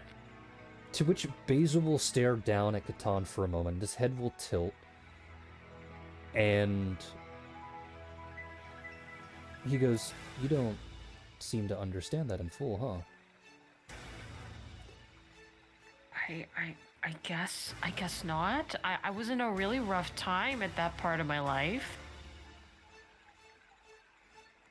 Basil will then smile, and he will say, "If my math is correct, from the time I graduated valedictorian to the time that you graduated valedictorian, which was," and he'll pause just waiting for the year, to which obviously Catan will answer for him. He'll go, "Only 6 other people are just like you." 6. Oh. Huh. Does that include you and me? No. I don't know who the other 6 are. I don't know either. But it'd only be 6. Because to even get valedictorian doesn't mean that you're the best out of everyone that was in that program with you. It means that you had near perfect or just flawless marks. I see. Oh, okay. Yeah. And his fingers will then approach Catan's face, and he'll force a smile by pushing in and up on his cheeks. Be happy. You're one of the strongest Okay. Telmarians in the world. Isn't that awesome? Isn't that amazing? Yeah, that's awesome. He says as Basil's like forcing a smile onto his face. And then his head will turn to Reich. And again, Reich, you don't see eyes, you just see stars where his eyes should be. And he says, "You should be happy because he's your brother, right? You should be very proud of him because he's so big and strong." And he'll take Catan's Catan's just gonna hands. look. You're gonna take Catan's hands and like force him to flex. He's big and strong. Yeah, big and strong. Catan's just gonna make eye contact with Reich, very surprised because they don't even look alike outside of like, I don't know, the eyes. Reich was actually like a bit annoyed previously, but now that he like turns to him and says he should be proud of his brother, he just bursts into this big smile and says, "I know, he's the best, right?" Yeah, and Catan's he'll like, why are continue. you helping me? I am helping you. You are the best. What do you mean? Yeah, looking at Catan, who has his mouth forced into a smile and forced to flex. See, look at your oldest brother. Just another grunt, and you, top of your class, mere I need to perfect find an sport appropriate cat captain. gift for this. Need an appropriate cat gift. Basil He will then just start to fully flex joins next to Basil Catan. He'll force Catan into a different flex pose and then do the same pose. He just joins in the Catan praising session. Rose will exit the tent at this point, look over at Catan and see all of this happening, stare, or rather listen for some time. And Catan, you'll watch as her face gets more and more and more confused, and she'll just turn back around and go into the tent. No, babe, please. Come back.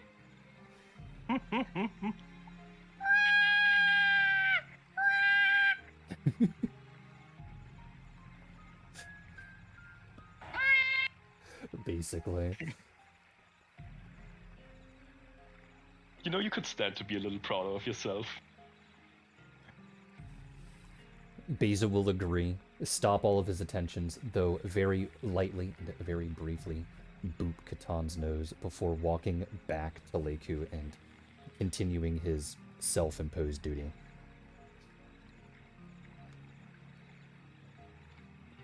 Catan's just gonna sit there frowning, and Leiku's just staring off into the distance like some kind of war vet. Very confused. Basil, have you met the rest of the party? She gestures to Lysandra and Rosin and Guava and Nesa and, you know, in an Anyone to attempt get to the try and attention get away. his. Yeah. To which Basil will look over in their general direction. Guava, watching all of this, will walk away from the group and go over I'm towards sure. the lake. Nesa, of course, will approach and introduce herself to Basil, and his tail will wag because the immediate following sentence indicates that he knows who she is by name. And she will ask if he needs help, to which he pulls out another leaf and hands it to her. And she'll start fanning Leiku as well, and she goes, "Isn't this nice, dearest? You get to relax and calm, be under the shade, What are listen you to the lake." doing? You're not. Of course I gotta take care of my needs. I have to make sure that she's okay. We have been walking for a really long time. I think she deserves a small break. But what about your pilgrimage? Don't you need to get there on time for We'll the still ceremony? be there on time. We can spend the day here. It's fine. Ugh. And Basil will go, "Yeah." And he'll look at the rest of the group to see if they're going to approach.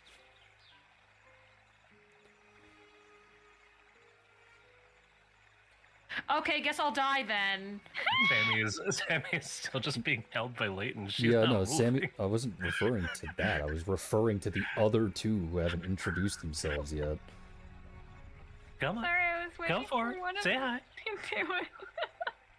Please say hi. Lysandra is going to go I was since muted. Rosin Fuck isn't. me. I was muted. I said so. God damn it. Waiting. I'm sorry. I'm like, oh, okay. Fuck me then. No. All No, right. you got this. Anyway, It's fine. Go Rosin will on, do it. his usual bow with a flourish and introduce himself as Rosin the Bow.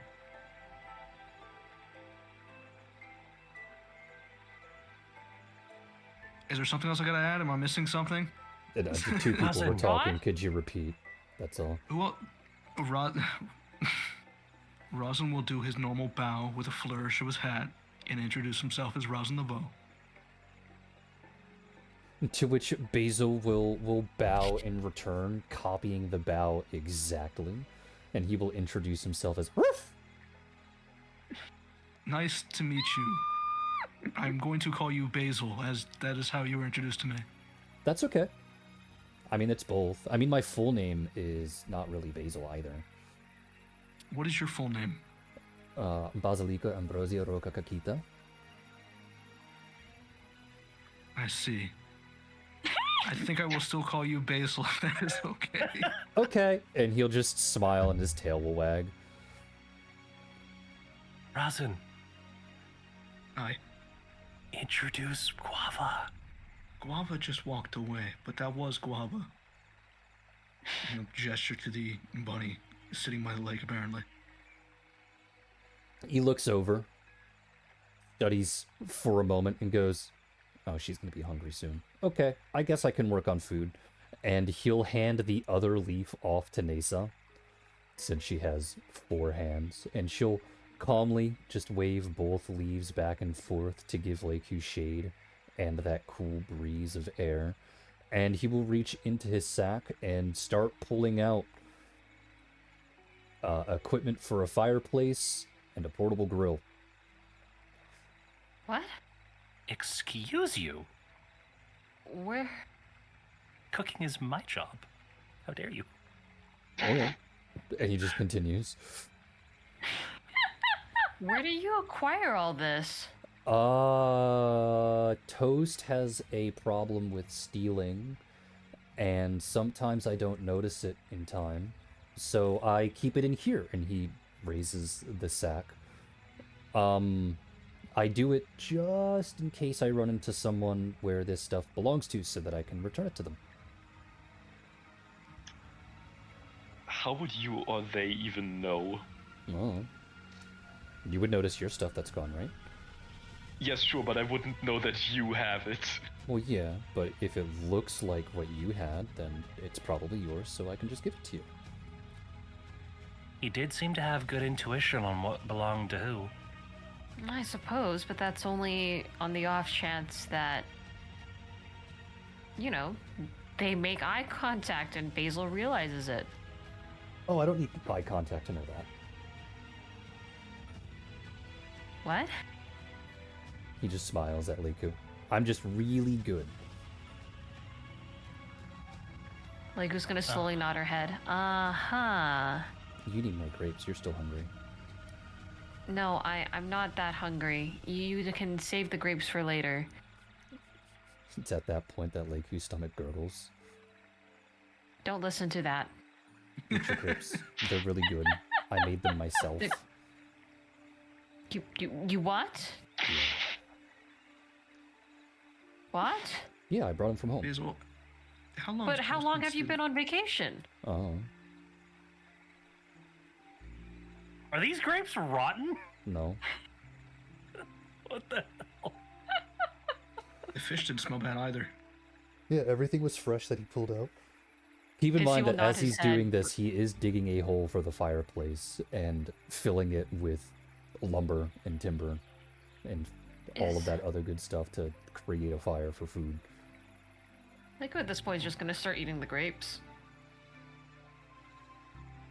Huh,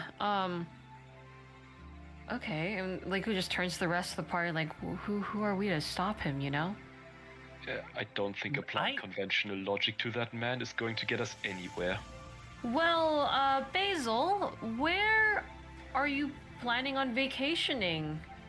I am trying to find Tarantus Any reason why? so that I What can for? go home. Ah, I see. Because I need a boat, and I don't know where Tarantus is. So I've been walking around for... He looks up at the sky, almost staring at the sun a while. I'm a little lost. But that's okay. I'm having fun. I've met a lot of fun people, and I've done a lot of fun stuff. And I met the Queen of Kelnor, and his tail starts to wag Not- back and forth. Not yet the Queen of Kelnor. Queen of Kelnor. Lots of... Smells like queen. That's not... I don't... What? He agrees with me, and he'll Fine. point at Hissy. Hissy's just gonna look up like, ew, no, I don't incessantly sniff her. What? He'll Sneef. reach into the bag and pull out another fish, and hand it off to Hissy like it's a bribe. And Hissy like, ah, yeah, smells like queen. Hissy's just gonna continue eating, and Leiku just frowns like, I haven't had a bath. I know. It's okay. I'm working on that too. What? What? Do you have a bath? In I that mean- bag? I have a lot of stuff that could help. And he pulls out like a large tub and several things What? of soap. My mom made this one. He holds up a pink bar of soap. How does your shadow steal an entire tub? Oh, that one's from home. This one's not. And he pulls out another tub. What the Keep in mind that this Okay. isn't like a traditional tub. It's just a large metal basin that people used to bathe in. Yeah, it's still something that I personally find very difficult to steal. Well, that just means you're out of practice, Leiku. And he puts it back in the bag. It's okay. I'll put this over here, and he'll put off all of like the bathing stuff, and he'll look around at everyone. He goes, you know what? Yeah, let's do that. And he starts pulling out more and more and more. A soap bar for every person here, staring at them for a while, and then pulling out different colored soaps for them, so that everyone has a different colored soap. Did your mom make all of these? Or No, was it just that one. Okay. Are these stolen? Maybe. Can you tell us more about Toasts, I think you called him? How is he stealing things? My shadow stuck to my feet. And he'll just hold that for a good 2 minutes while he thinks. Do you know what an eidolon is? No. Okay, well, you see, my mom was really sad when my dog died, so she made a small pact with an extraplanar being and revived my dog from the dead and bound both to my shadow so that he could live again. My dog. His name is Toast, because I like toast. And he smiles. Did he steal things when he was alive? Yeah, he liked to steal socks.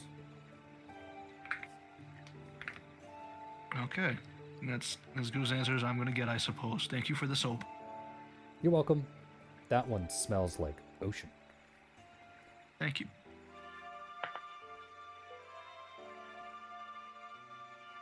I like how Lysandra still hasn't introduced herself or said anything to I've been Basil. waiting, and I know I In shouldn't fairness, wait. we've I had should be conversations and rude. conversations, yeah. Yeah, I know I should be rude, but you know it's hard for me. Well, if not a you rude aren't rude, person. then you don't get roleplay. How about that? All right. Yeah, that's what I Bitches, stop thought. talking. What is my soap? What color? Your color is orange because he gave you a citrus flavor. Oh, flavor. Yeah. It's not really a flavor. I was gonna say, am I eating the soap? I mean, you Just can if you keep want enough. to. He might. No. Lysandra just looks at the soap that she was given and goes, thank you for the soap. My name is Lysandra. And, yeah. You're a cleric. And he nods along. No, not anymore. No, you still are. And he'll just go back to doing his thing. Okay. You'll hear Okay. Mesa giggle lightly in the distance. Lysandra just shoots a tiny glare at Nasa. Just the tiniest little glare. And And she'll then, say, I've done She nothing can't see. wrong except take care of my niece. Okay. Lysandra just wants to know, so Basil, how are you carrying all that? What do you mean? Was the bag magic? Is it a magical bag? Well, yeah, why wouldn't it be? Well, you know, it has a lot in it, and magical bags usually have, limits. Does yours? Yes. I can only hold so much in it, and I don't think it would fit a tub. She holds up her little bag. Well, it's because you got the small one. I have the big one. See? And he motions to his bag that's basically half his size. Okay, fair. You know, that was on me for skimping out on buying a small bag. You are correct about that. Hey, out of curiosity, do you have any instruments in that bag? Do you want one? Well, no, I'm just wondering. Do you want one? Sure. What one do you want? Do you have anything special that might have a name on it? He thinks for a moment. No, nothing with a name on it. Okay, thank you. So you don't want one? His tail stops wagging. You lied to me? No, I want one. Do you have a flute? I do. And he reaches in and he pulls out 8 of them. Oh my god. Are they different types of flutes, or are They they are all the same different flute? types, different lengths, and one of them is made out of pure silver.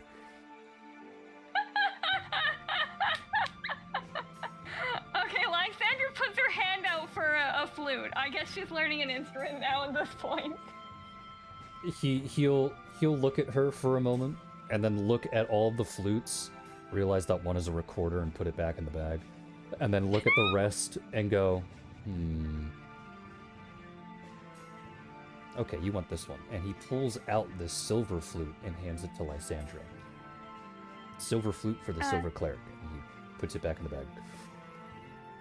Oh, thank you. That's very nice of you. And Lysandra's gonna take the flute over to Rosin and go. She's gonna whisper, "Can you teach me how to play this? I don't play flutes." I never played a flute either. My I guess we're first mate used to figuring it play the out fife. together. I can No, we're not figuring it out together. I don't know how to play the flute. It's just you. I can teach you. No, you Look, can't. Lysandra's gonna go over to Sammy.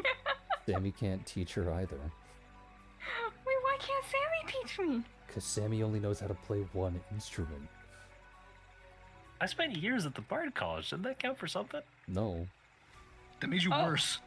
Lysandra's figuring it out on her own at this point. Like, How about you go she's talk just to the gonna- person who canonically has like 6 different instruments on her sheet?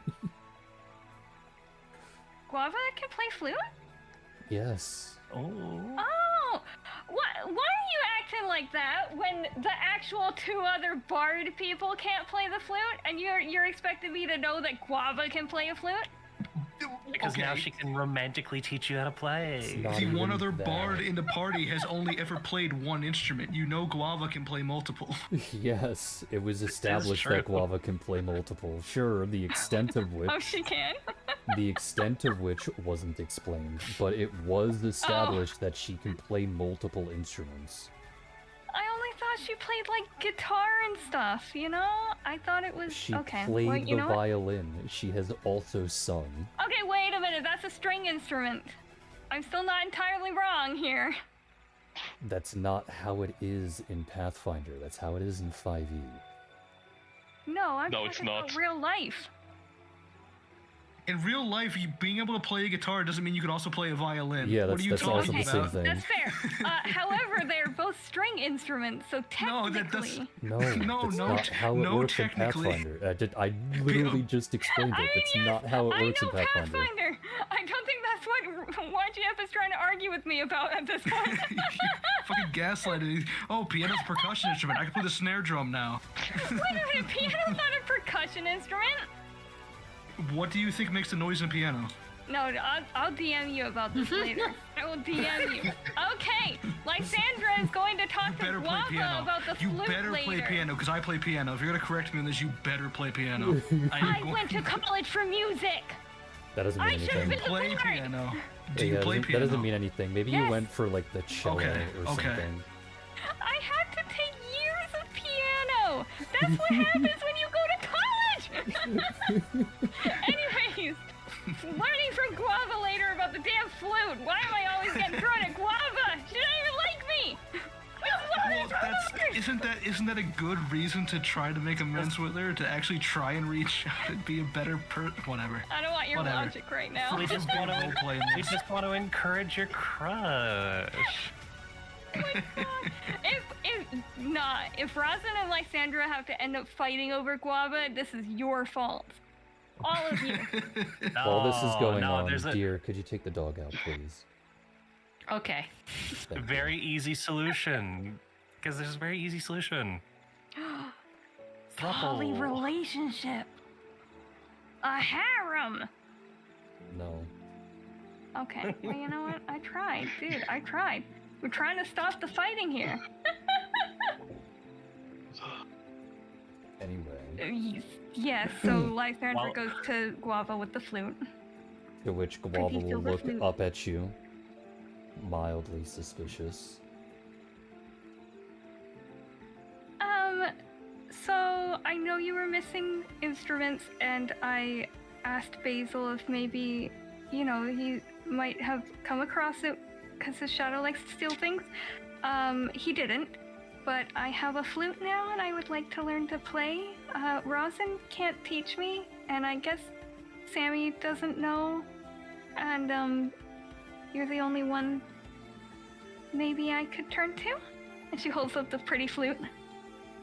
Guava will stare up at Lysandra.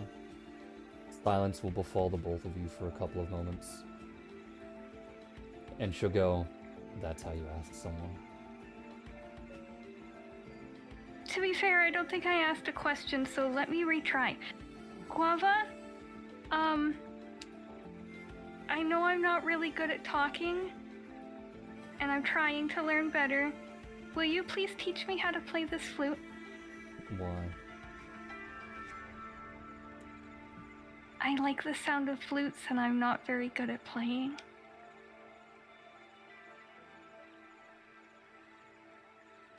Rosin, you can go ahead and roll for perception. Oh boy. Oh boy.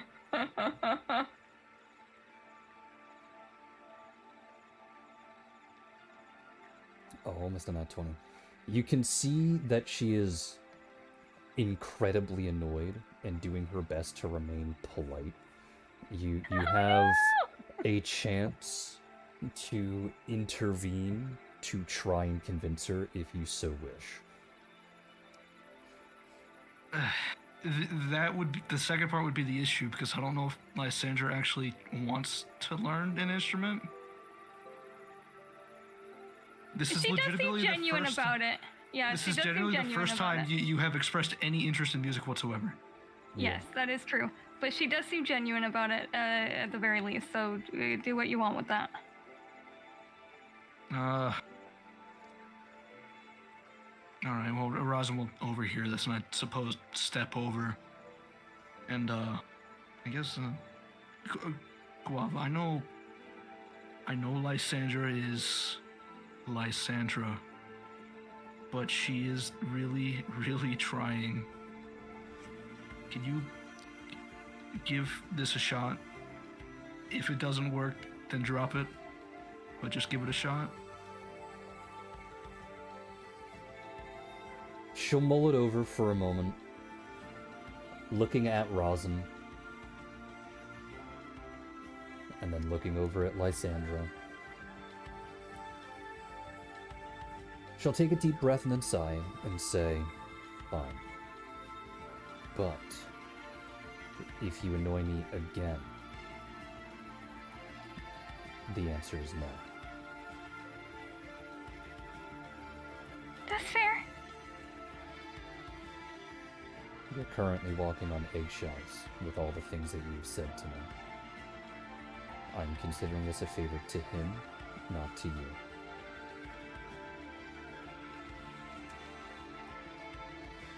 Okay, Razin will thank you. nod his thanks and then return to the group. By the time all of that is done, when you return to the group, you see that Basil has put in a lot of work, dug a perfect hole, surrounded it with rocks, filled it with tinder and lumber to start, and has already started a fire, put a grate over it, as well as all of these other small portable kitchen utensils to effectively turn this regular campfire into a two-part kitchen. And you watch him put on the quote-unquote piece de resistance, the last most important piece, which is a small stool where he placed Sammy on top. Yep. And then Sammy, you notice you have no ingredients, but that is okay, because Basil reaches shoulder deep into his bag of many things and starts pulling out slabs of beef, slabs of lamb, potatoes, tomatoes, cucumbers, grapes, strawberries, a small bit of sugar, several different spices, all of which Razin recognizes as extremely expensive.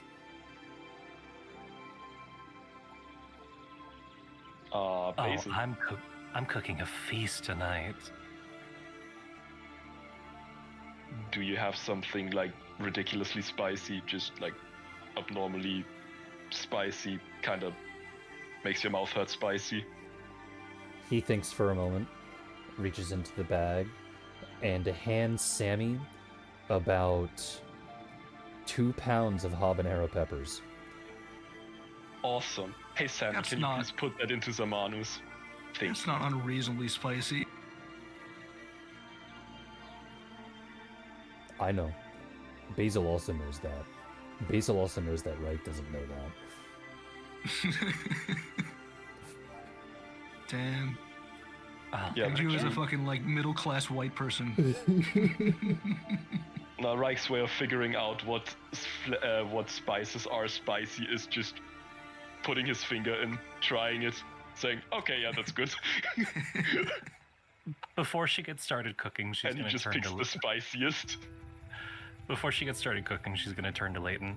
Hey, sweetheart, Yeah. I'm gonna be busy here. Can you go brush Gosa? Do I have to? She keeps poking me. You could always ask Basil too. Basil Basil just turns towards him. Lawn chair noise here. Do you like spiders? And Basil turns back. Fuck. Fine. Also, I don't know why you're brushing a spider. They don't need to be brushed. Oh, this one does. I think you do. You'll walk away. Basil, not knowing Ghost is probably the size of a stagecoach at this point. No. It's very easy to see a spider that large. Fair enough. So I guess Samuel will get cooking. Yep. Do I gotta roll anything for that, or? No. It's just you're hanging out with Basil if there's any more conversations that people would like to do with Basil at this point in time.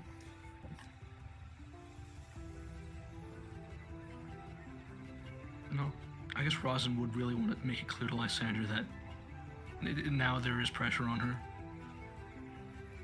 Please do. I feel like she knows that by now, considering she Just what Guava just said. Rosin's gonna drive it home now because now Rosin's reputation's on the line too. Be Okay, fair enough. Very, very careful, please. Well, I'm I not know- gonna try to bother her. I know. You never try to bother people, but in something you're working on, just extra careful. Put your all into it. Really try to learn that flute. Okay.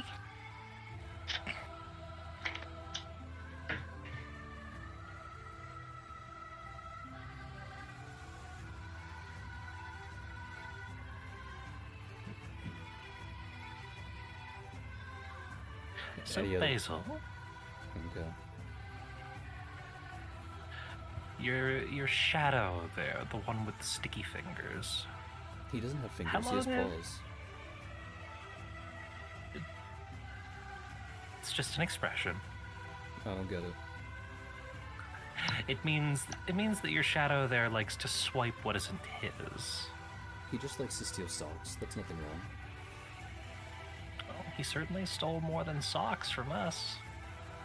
So I do have to wonder how long have the two of you been traveling? I have known Toast my whole life. And he smiles. We have the same birthday. I would assume so. My question though is, has Toast always been Toast? Or What do you mean? Toast is always toast. This is toast. May not look like toast, but it's toast. let me phrase this differently. You can see his So eyes toast- starting to separate and look in different directions. So Toast has a body. No, he's a shadow. Was Toast eye twitching. Was Toast always like this, or was he a normal shadow at one point? No, he was always like this. This is Toast. Toast acts like Toast. Doesn't look like Toast, but he's Toast. Okay, so he's always been like this. You feel Leighton's hand on your shoulder. When you look back, you see him shaking his head back and forth.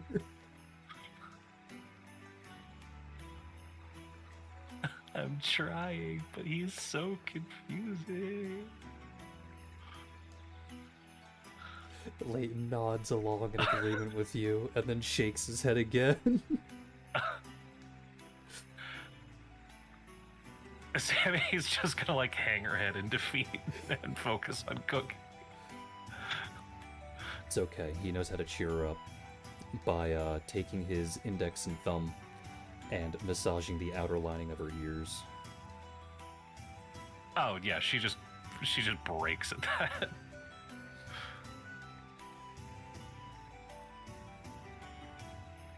Any other conversations that people would like to do with Basil? I know Catan has training, which that would be a side session thing, so that's whatever. Anyone else? No, I think I'm good. Everyone intimidated by Basil, I see. We already No, talked with Leighton's Basil. good. Not even. I'm not intimidated. I just can't talk to the guy. What do you mean? You just talk to him. Stop being Basil, goddammit. Not even the player was like, yeah, I wanna marry Basil again from that other campaign that he was in. That one I am surprised about. Come on. Okay.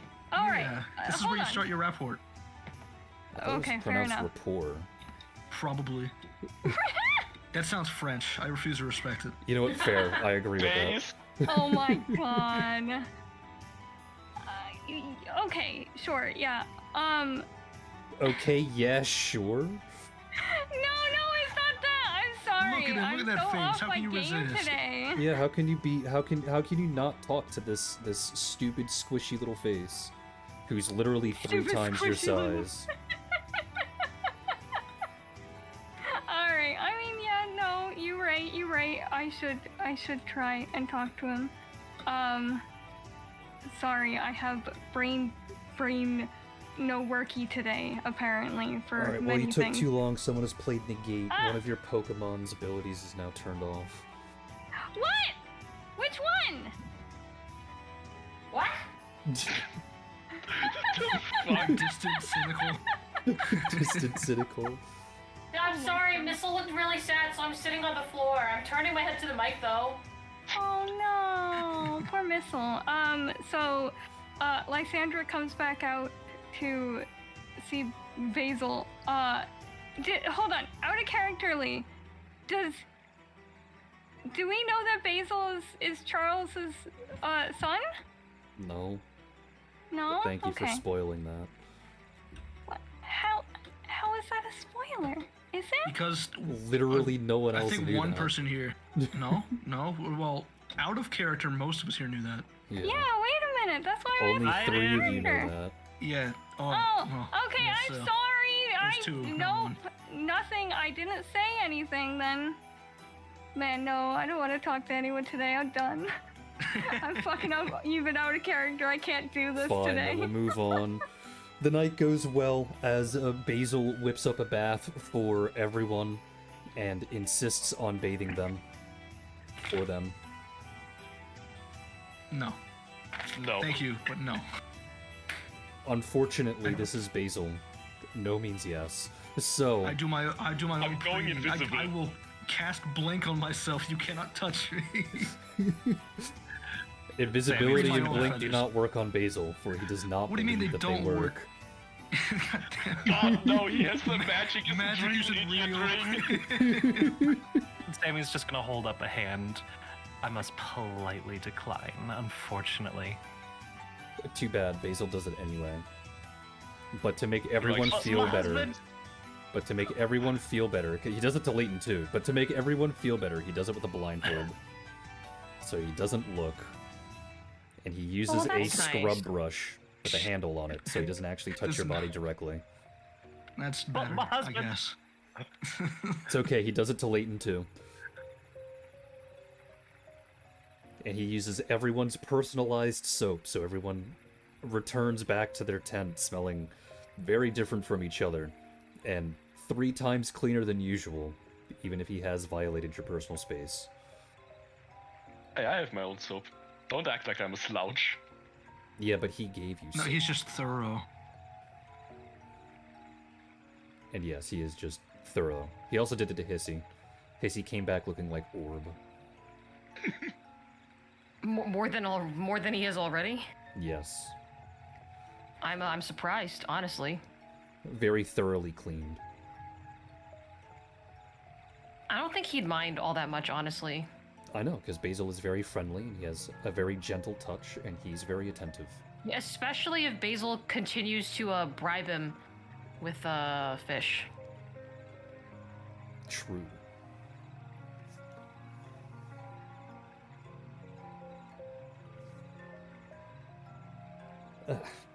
So, in which case we'll move on to the quote-unquote next big thing.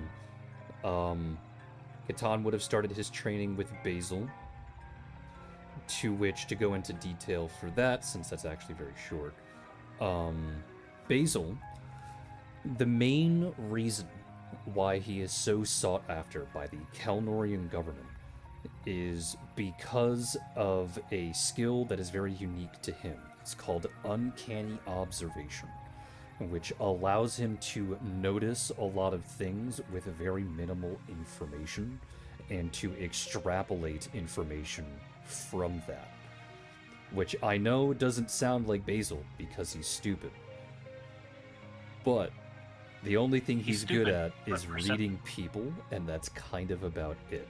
What they use him for is they literally send him in to be a scout or a spy, and they give him explicit instructions to do nothing except hang around and listen, and then to report back, and he will almost autistically repeat back step by step everything that he's heard, so that other people can put that stuff together to extrapolate what that means beyond what Basil already knows.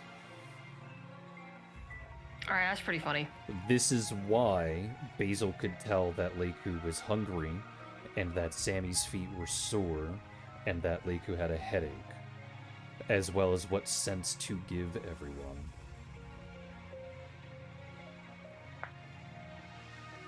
He's stupid, but he's perceptive. He's Correct. trying his best, is what he is. Oh, what's the term? Savant? Savant. It's like a recorder. That's why I called it Uncanny Observation, because Savant's a little bit more than that. So that is Oh, no. Basil. Which means what he is training Catan to do is to effectively hone in on his observational senses so that he can get better at what Basil does. To which Basil would very much make sure that Catan knows that he's not trying to make Catan as good as him, just enough to sharpen Catan's senses so that when he is a bodyguard, he notices things either before everyone else does, or notices things that other people don't. Mm-hmm. Makes sense.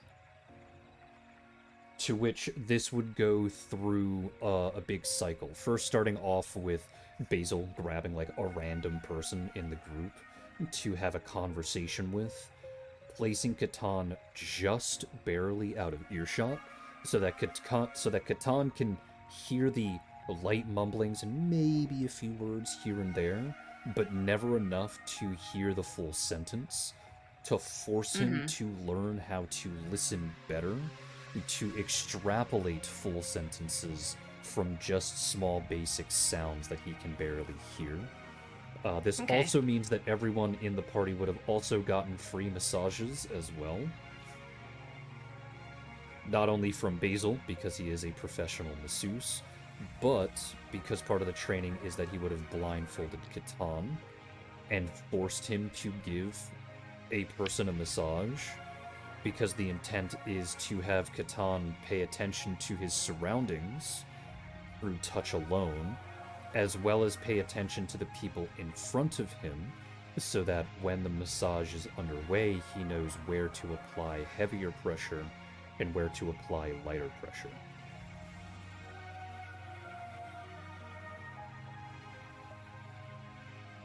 And then the last thing would have been training Catan how to notice certain motions to extrapolate specific information from those motions, which is more along the line of cold reading, as well as educated guesswork, and more of a psychology thing than anything else. Okay, yeah. That would have been Catan's training over the next couple of weeks, more or less. Sounds good.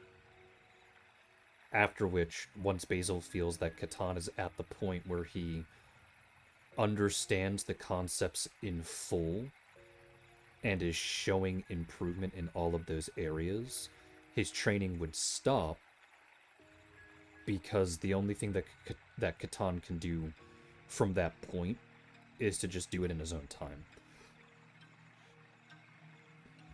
Yeah, makes sense. Hooray. Clap, clap, clap. Hooray! So, as you all continue your adventure, making your way closer and closer to the gold and silver tower, you come across a rather quaint farmland.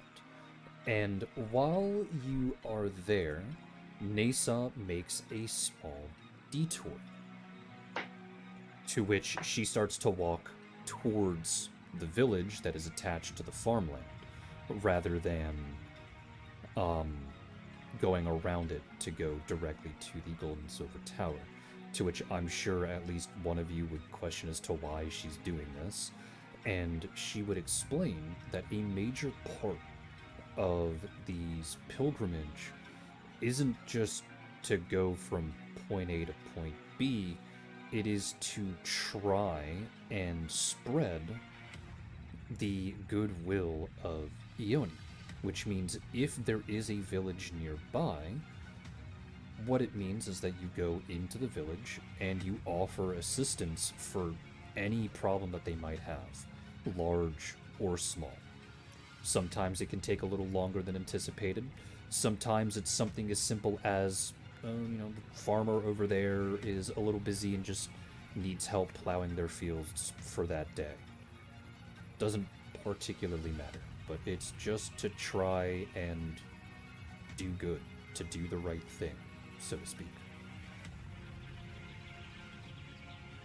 Any objections to that? No, it's part of the pilgrimage, and we're here for that, so, no arguments there. And That's probably what we end up doing anyways. And we're doing it her way. I mean, people can still Lysandra. complain. Lysandra would actually want to go and help Nasa, actually help with things, not just, yeah. Understandable.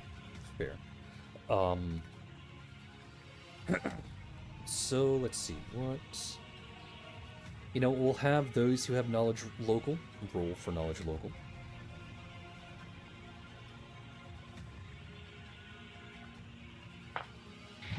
I'll do my bardic thing, just take a 20 on it, if that's okay.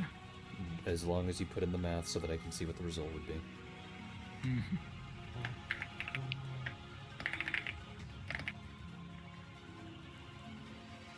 Let me see. Well, Katan definitely has it. He just, well, I can't roll if I don't have any ranks in it. Let's see if Liku does. No, Liku does not. Nice work, Reich. Alright, so it's just those three then. You'll all enter town, and Nasal will start asking around to the locals, to which the three of you who rolled would also help with her in that regard. And you'll eventually meet an individual by the name of John. He seems to be the mayor of the village that you are in, to which, give me a moment, I gotta go get his artwork so that I can send that to you. A true son of Skyrim. Yes, a true son of Skyrim. And, Oh yeah. I see. The moment of realization. And you look at the groups, and the three of you can tell that he's not particularly happy that you're here. Not in the essence because he recognizes who, all of you are, or any of the garb that you're wearing. It's just the average of, oh great, there's outsiders in my town, now what? To which Nasa tries her best to explain who she is and the group, that they're there for the pilgrimage towards the gold and silver tower. And while his face does relax, Farmer John here does have unrelenting resting bitch face. And he goes to explain to you that for the past couple of months, they have been plagued with a rather strange spider infestation. Where their crops, or at least parts of their crops, will be either half-eaten or go missing, and that some of the townsfolk will claim that when they went out to go and check, they saw the silhouette of a relatively large spider but they don't have any information beyond that. So if they want to try and help with that, that would be nice. Sure. Okay. Sammy, keep Gosu hidden. Oh, that I might mean, be a Ghost little bit can't really difficult, be hidden. but Ghost is currently a large-sized creature. Oh, well, I'm pretty sure Ghost just follows the party wherever they go, anyways. So Yeah. To which Farmer John will look up at Gosa and go, too big. Okay. okay, so it's not my baby. How, you knew it. You already knew it wasn't good. Okay. We just got here. How could it have? It's just never give know. me a, Someone- oh, thank someone God, my might have- child is innocent. your child's always innocent. Which implies that your child is not always innocent. I've seen him break things. This is what we call a self-read. Yeah, it's called a self-read. All right. I guess we'll. Should we head first? Investigate the crops, I suppose. It's up to the That group. would You make can the most sense. at this point, if you want like a little bit of direction, you can go out and check the crops. You can talk with the townsfolk for a little bit more information, because obviously he just told you a spider infestation. You're also in a town that you haven't been in. You can attempt to learn a little bit more about the town. What kind of crops have been getting eaten? Are you asking that to Farmer John? Yes. He'll answer a bit of everything, to be honest. But they mostly grow corn and beetroots and onions. Okay. So, how about we just go and search out a farmer with damaged crops who maybe actually a person who has seen the spider to point us where they saw it, and from there on we can try to track it, see if there's any prints that we can follow or similar stuff. It's up to you. That was a suggestion to the group. Yeah, I know does it's sound like a hard pretty to good say, it's up plan. to you. Try Yeah. to narrow down something a bit more precise than just every crop field. So you want to go to the farms first and check that out? Yeah. Yeah. For the people. Seems like a Just good place to ask start. people. I'll be right back. All right. Well, everyone, go ahead and roll for perception. Alrighty. Perception. Can Hissy help? Yes. I don't think he can. I'm gonna have him sniff. Alright, so this is from Leiku. This is. Oh, okay, not Leiku. This is from Catan. And then Hissy, with the smell, is actually this number, which is not bad. Alright, so it seems that the highest here is rosin. So you go down. Because Oni had to step out. Yeah, probably. So you go. Everyone goes down to the farmlands, and you start more or less walking aimlessly around. You mentioned you talk to a couple of farmers there that you are trying to help with the current spider problem, and you explicitly ask, where the last attack was for the crops, and they motion you over to a small section of their cornfield. And when you get there, you do see that, I'll say, 3 rows of corn, but only like 1 or 2 stalks from each have been quote-unquote attacked by this spider. And even then, on each stalk, it's only 1 or 2 cobs that have been eaten from. And you notice that the way that they have been eaten isn't entirely similar to an animal. They're also not covered in webs. You can tell that the way that they were eaten is, I guess it's kind of akin to how like a person would eat it, where they would just sort of scrape the corn off and not just bite into it, if that makes sense. They left the cob there and didn't pick it. Yeah, and they left the cob more or less there, still in the stalk as well.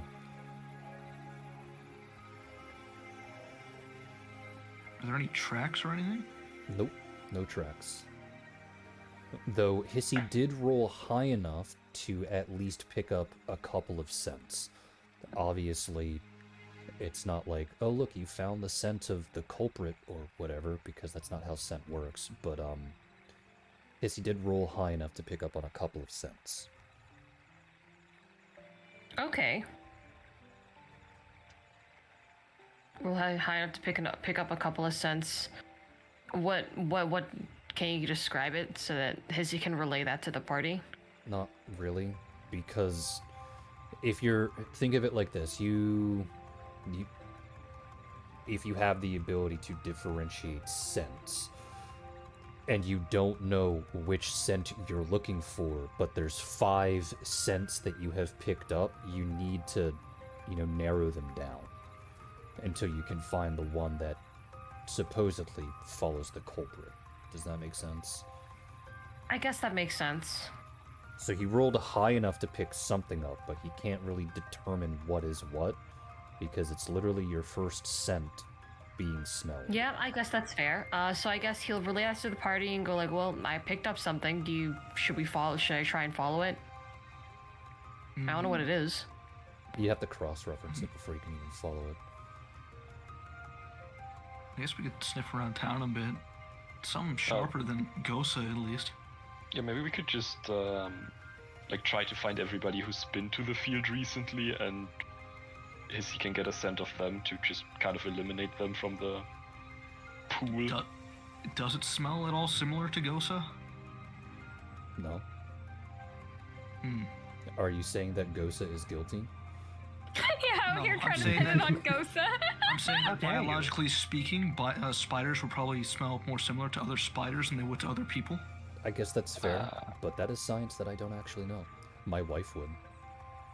It is true. So did the farmers said who saw the spiders? Like who reported originally that it was spiders? Just various forms of farmers.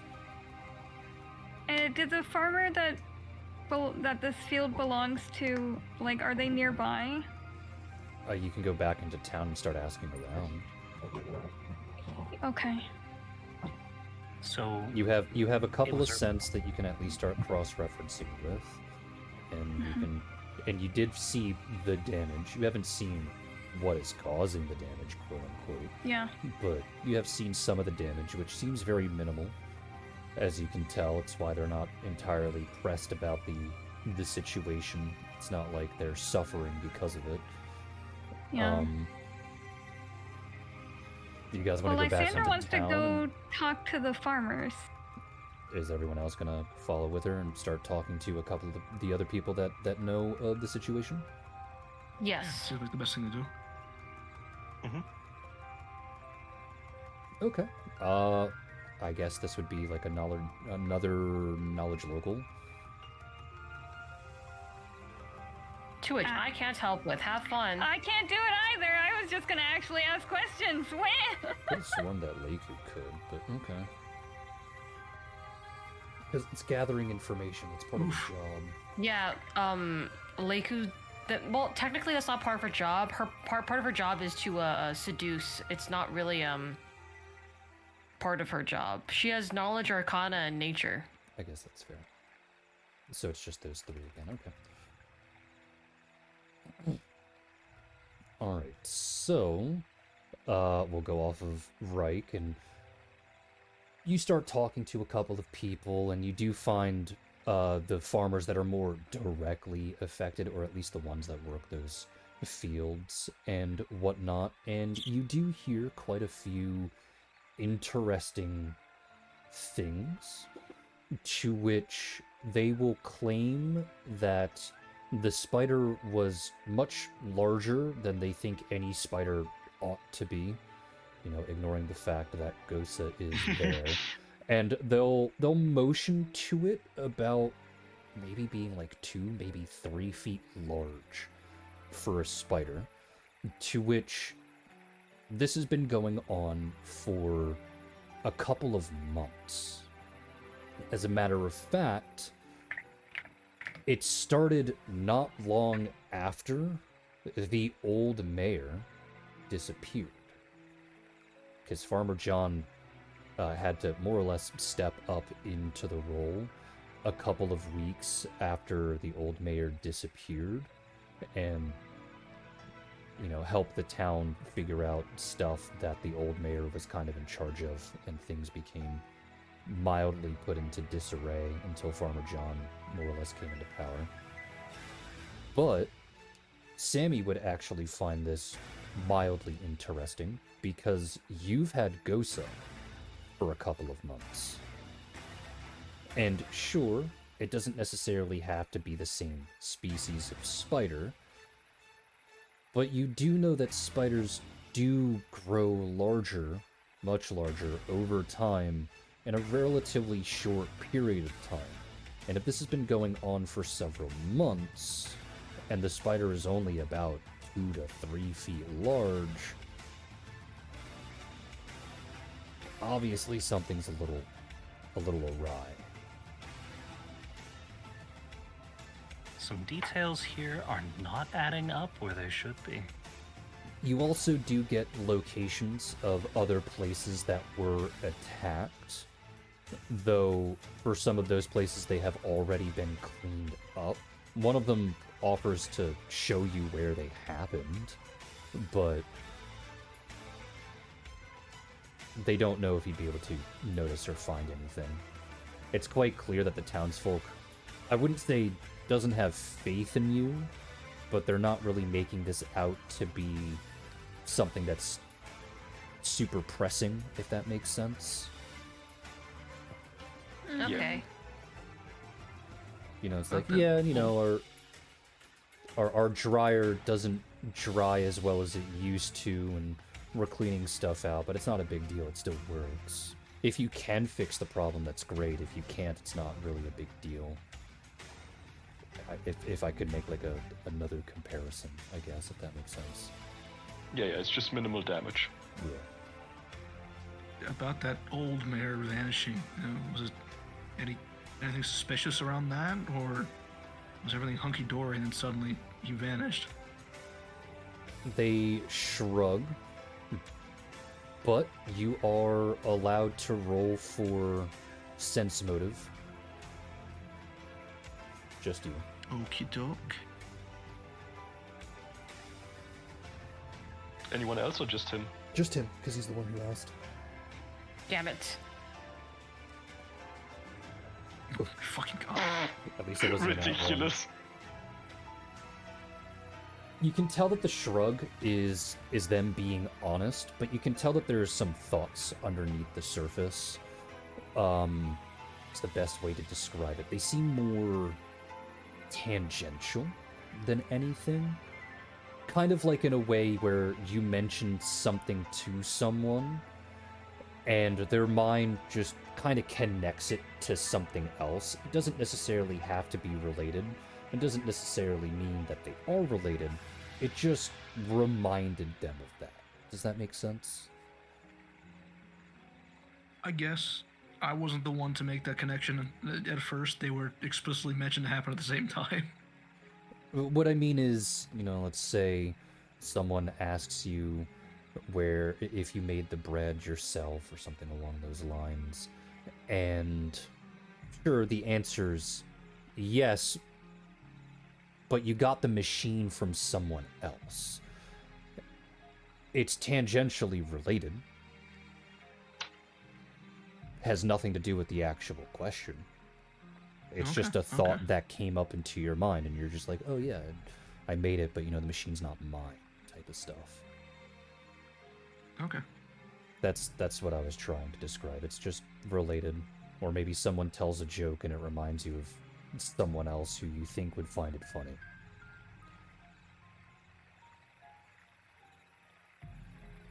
But you can do a follow-up if you wish.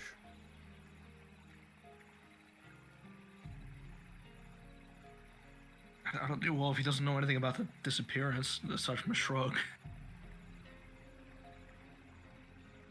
And I don't even know what follow-up question I'd ask. I guess that's fair. So, Rosin, you can tell that there's something a little bit underneath the surface, and you effectively ask the farmer to speak their mind, because any information could help since they're here. And the farmer talks a little bit about their town's history. At the end of the Civil War, after the meteor dropped, there was a relatively large exodus of individuals trying to figure out what to do and how to make a living, since, the old farmlands that were within what is now known as the Ashen Waste started spreading out, stuff like that. And several months after the war ended, apparently a cultist invaded the town. They didn't know at the time, but several years back, they finally discovered the cultist themselves and dealt with it. The cultist died a couple of years ago. And the person who did that was the previous mayor.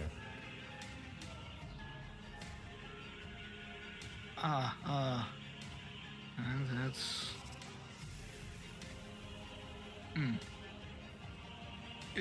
Are you sure the cultist was dealt with? Absolutely positive? They nod, like, there's no reason why the mayor would lie to us. Okay, well, thank you. We'll dig around more, see if we can solve this spider issue. He'll nod along and say thank you for the help. And don't be too pressed if you can't find anything, obviously. It's not that big of a deal for us.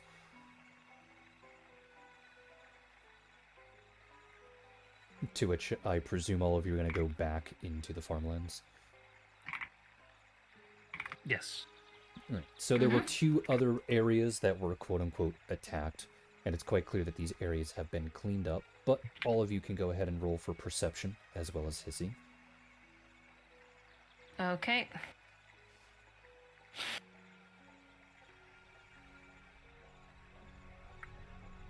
While we listen to some Minecraft tunes in the background. I knew that sounded familiar. There's been a couple of them. Oh shit. Ooh. Ooh. That's from Hissy. Ooh. Sneef, sneef.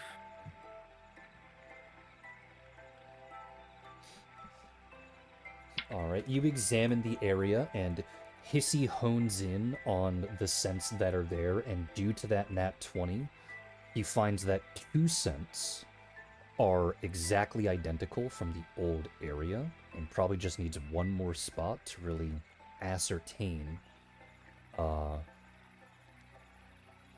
what these connections are, to which you'll be led to the 3rd area, and all of you can, once again, roll for perception.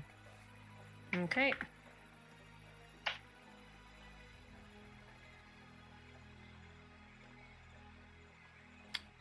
Oh my god, Hissy nat 20'd again. Oh, Jesus. And someone nat 1. Gaskatan. You guys are at 20,000 EXP so far with roll checks. Yay! Wow. Alright. So, as you are looking around here, and Hissy is nose deep into the dirt, sniffing away, while he's distracted with that, Sammy, you notice, just barely out of your peripheral, a spider-shaped silhouette rushing through the farmland, barely making a sound. As a matter of fact, everyone else around you doesn't even notice parts of the farmland just parting just briefly as if something ran by. You can't quite tell where it went due to the fact that it was in your periphery, but thankfully you don't really need to, as Hissy has found the scent. Nice. To which the farmer more or less thanks the group and goes back to do their work, and Hissy leads the way. And he leads you out from the farmland a little bit southwest of where these crops are located into a small mountain range that's nearby, to which the scent seems to stop at a cliff. Or not a cliff, just the base of one of these mountains. To which all of you can go ahead and roll for perception. Oh, Nat 20! Nice. Nice. Let's see if we can get another one. Sammy just smirking to herself as she's piecing all this together. now I'm just thinking of the fucking Roblox smirk on Sammy's face. God damn it. What the fuck?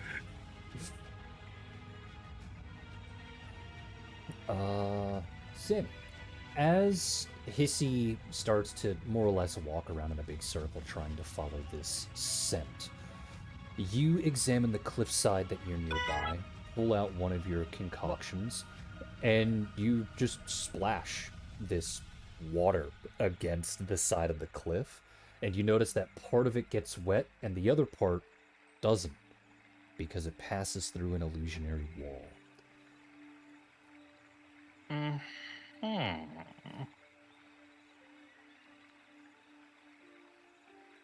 She's just gonna motion towards the wall. Shall we? Looks at Leiku. You know, that's 2 illusionary walls for 2 cliff sides. I think we should keep this in mind. That is true. I suppose we will.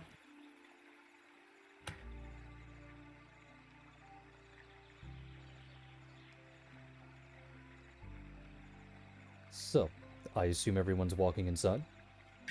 Yes. Yes. Alright, so you walk through the wall and you end up in this large, massive underground cavern. To which, once again, you can all go ahead and roll for perception. How's the light in here? Very dark. Great. I don't have dark vision. I think I have a lantern. Give me a Well, minute. No, you don't have to. Maybe Ross can cast a light on one of his cutlasses, I guess. Yeah, that's fine. Okay. Thanks. Oh, fuck me. I apparently made this perception check before I lit my light. I can't see anything. I can't see anything. Oh wait, turns on lamp. Alright, who was... which one was the 41 between your characters, dear? Is that Catan? It's always Leiku, Catan, then Hissy. Okay, so the 41 is Leiku, and the 49 Yes. is Sammy. Okay, so Leiku and Sammy were the only two to see that something is a bit amiss. Go ahead and roll Knowledge Arcana. Ooh, I have this one. Okay, Leiku, Knowledge Arcana. Not her most proficient knowledge check, Alright, but still not Leiku is terrible. the only one who passed. Leiku, you recognize that you were once again looking at an illusion. An extremely powerful illusion.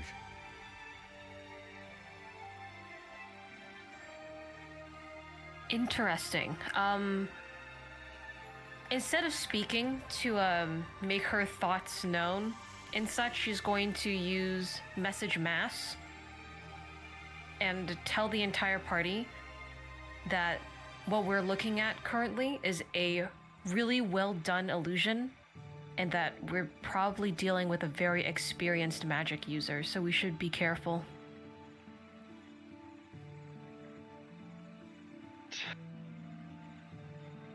Essentially how message works is that, you know, she thinks it, and then you guys can send her like a mental message back if you wanted to, but she's going to dispel it. Are you using regular Dispeller or Dispel Greater? Ooh.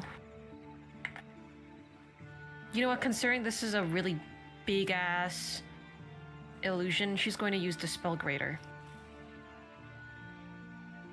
Alrighty. Okay, so functions like Dispel Magic, to which I need to pull up Dispel Magic. So you have to do a caster check, which is 1d20 plus your caster level. And I D20 believe plus you my get a caster plus level. 4 bonus on this check since you're using a greater dispel magic. Okay. All right. Then it's a plus 20 for me. 37? Nice job. You cast Greater Dispel Magic, and the illusion completely disappears for everyone. And instead of this massive, impressive, large cavern, you find yourself standing in a living room. You can all go ahead What's and the roll for condition of perception. this? Okay, all right. Forgive me. Wife asked questions that will be answered later on by the movie. God damn. 20. Where's the nat 20? Close ones too, very top. Rosin. Oh, yeah, we were close. Yeah, look at you got 2 19s in a row. Yeah, 2 19s. Alright, everyone passed here, but Rosin, you get off of the highest. And this living room looks like it's seen a little bit better days, in the sense that it's very clear that someone is still living here. There's obviously hallways that lead to different parts of this particular abode.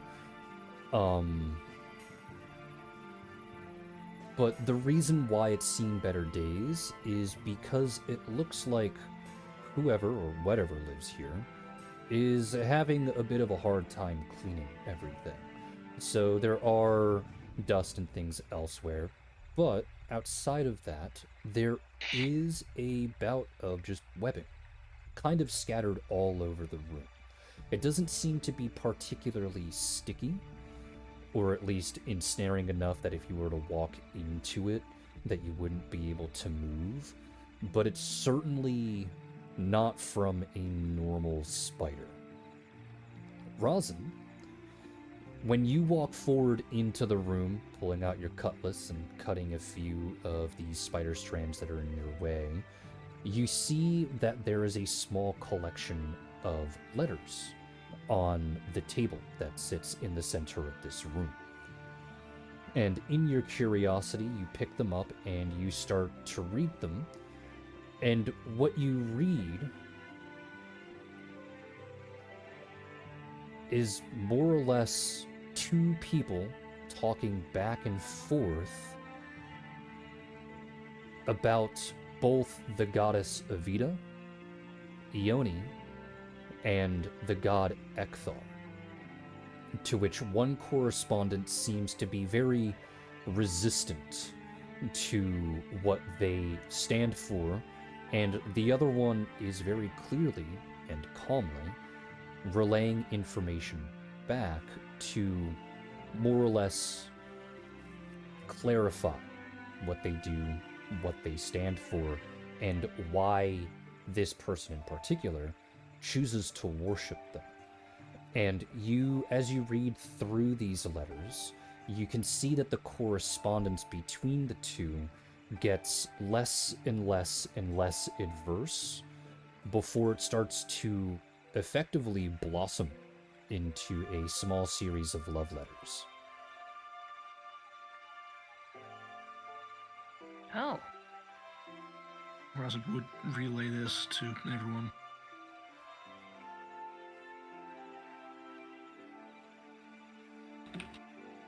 Okay. Well. Drake will just give him this kind of side eye, saying, "Ah, yeah, I'm the thief, and you're reading other people's love letters." They're already open. Yikes. It's not a crime. So, it seems like we're intruding on someone's home right now, and clearly they're hungry and home. No, I wouldn't really say homeless, but they're kind of homeless because the villagers don't know They're in a about home. them. Well, I mean, and she gestures to the webs. You know, they're Out having a of- hard time. Out of character question. Is it? Because I know who this is already, so I'm trying Yeah. not to spoil anything. Would Rosin be able to put two and two together with spider and clearly intelligent person to at least tell the race of this thing, or no? Probably not, no. Not without a little bit more evidence. Okay. Meanwhile, I'm just wondering if Sammy is sitting there with a shit-eating grin on her face right now. I mean, that'd be up to Why? you. Why would I know that? Ooh, love gossip. I'll be right back. No, because pretty sure she's figured out what's going on at this point. So there are 3 connecting hallways into this living room area. One to the left, one to the right, and one down the center.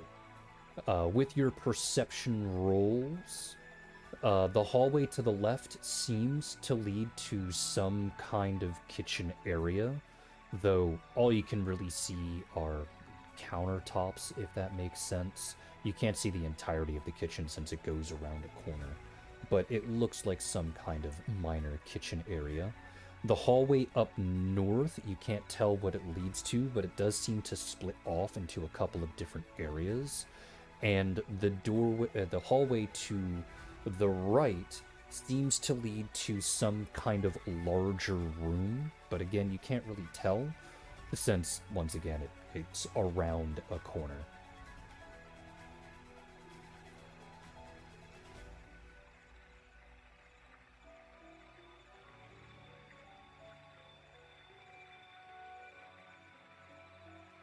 Nothing.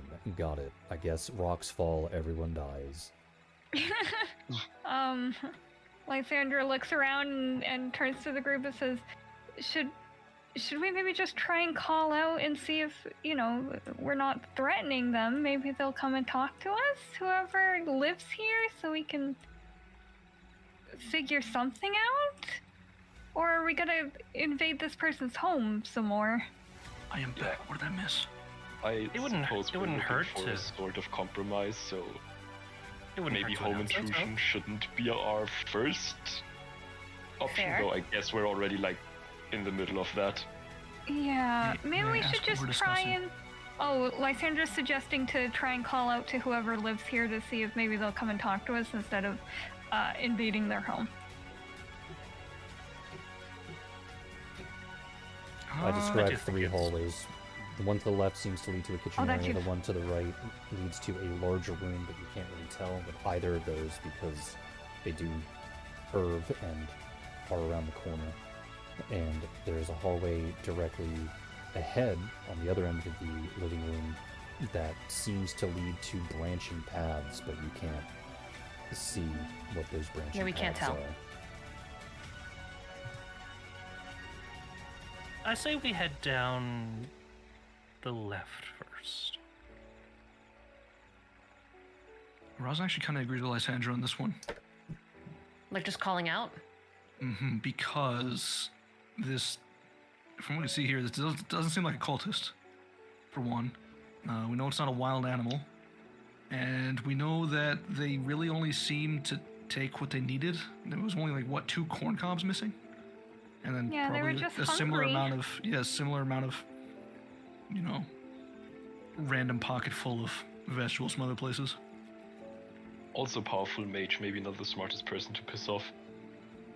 That too. I mean, if they are a cultist, we also don't want to be, going into their home and angering them, Well, if and they are a cultist, we very Tom much want to do disagrees. that. No, No, I if they're mean it more like going into their home randomly and, not knowing where they are and they attack us, whereas if we call out to them and they are a cultist, we'll probably find that out much quicker, you know what I'm saying? Like a Nasa, safety thing, not a we should respect the cultist thing. Nasa, can you detect anyone else in here with us? She focuses for a little bit and then shakes her head. If they are here, they're probably just outside of my radius.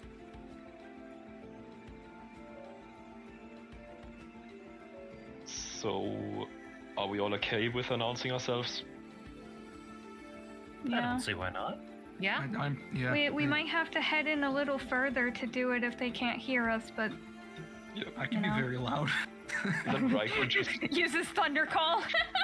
I got thunder call. I got ear piercing scream. Oh my a couple other God. things here I could use. So what are you gonna do? You don't want to be too loud. You are underground after all. No, I will call normally first, I suppose. All right, so you'll call out to see if anyone's there and if anyone's home and things of that nature, announcing yourself. To which you won't get any response back at all. To which Nasa will then lean in after a couple of minutes, leaning down to whisper into Rosin, and she'll say, "Well, there is something here. It's very small, though." Small, like insect small or child small? Both. Well, that Okay, is so very exceptionally confusing. small. Insect child. She'll just shrug. I don't know. It's in that cute size category that I think some of you like. Though I don't It's think not- you'll be able to see them. If you haven't already Oh. noticed them, then it means that they're invisible. Oh. Oh, is that so? Leiku uses truce. I mean, I caught a glimpse of them a little earlier. Well, if they're in here with I us, we don't mean any harm. We're just investigating some issues. So, Leiku, you cast True Sight on yourself, as you know, Rosin tries to air the room since he knows that someone else is there.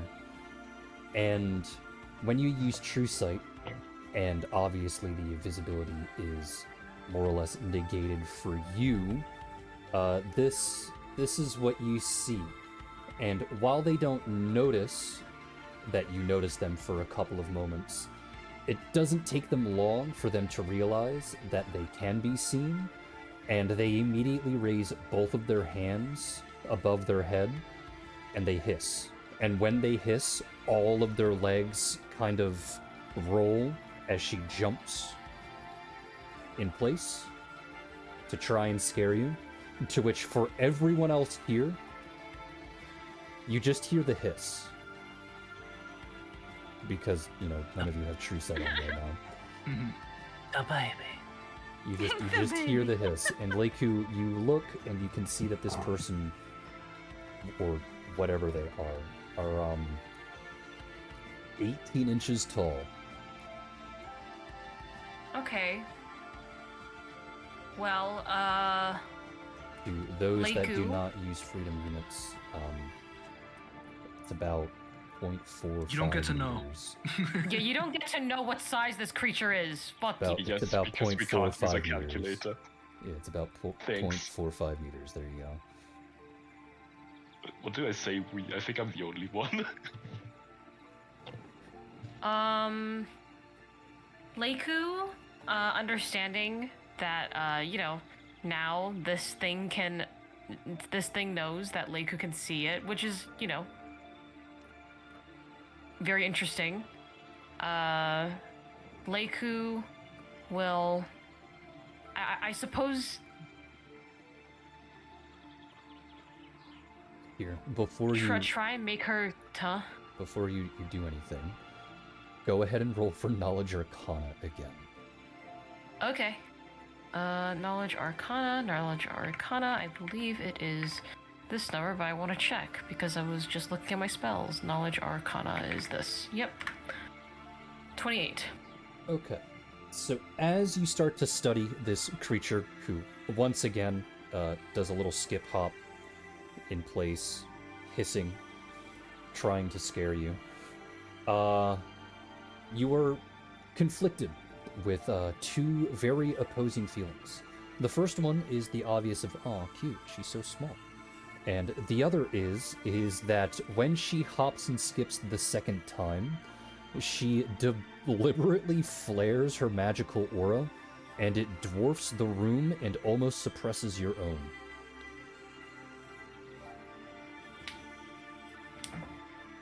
Oh, wow. Very powerful magic user. Hello.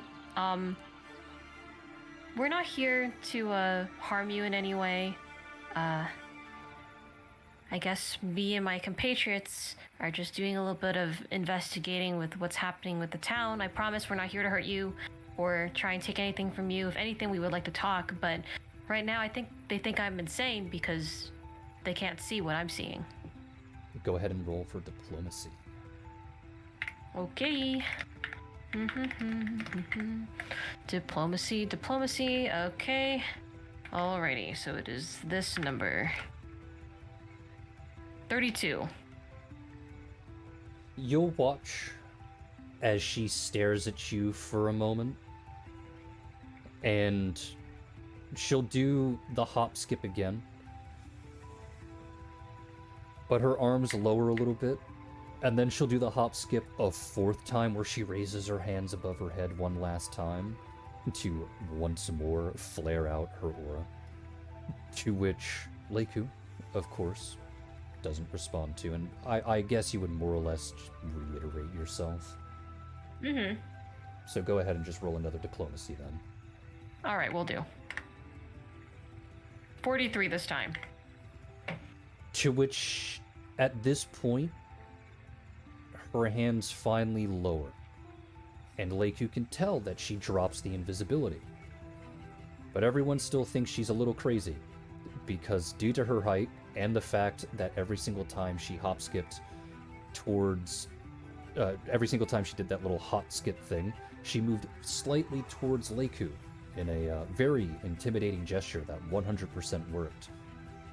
And now the height of the table blocks everyone's vision from the height of this creature.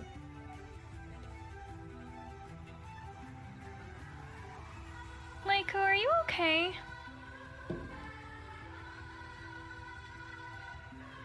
I think Leiku can see invisible people. Leiku will just slowly turn to Lysandra, like, under the table. Lysandra gets down on the ground and looks under the table. And there you find this 1.5 foot tall spider girl who now just notices you and immediately raises her hands up again and just hisses. No. She's also a friend. She's with me. We just want to talk, remember? We just want to talk. Hi! And she waves to the little creature. And this We're not... And this spider girl will slowly crawl out from underneath the table to look at the rest of the group, and her eyes will narrow and her hands will slowly raise until they're above her head again, and she'll do the hop, skip, and hiss.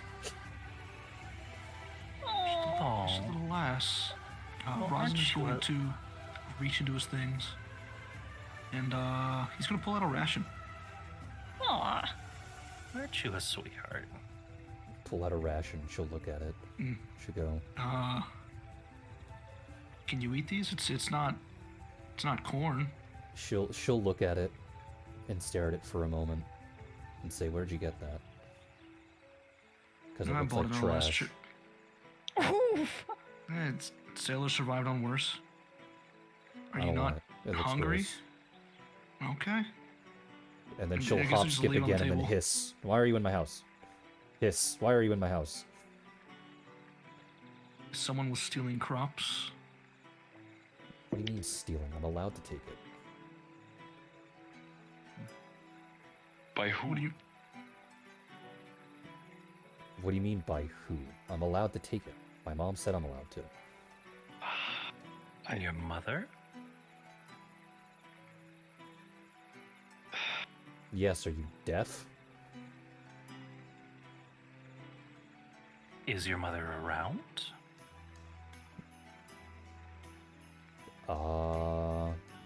Everyone here, go ahead and roll for perception. Okay.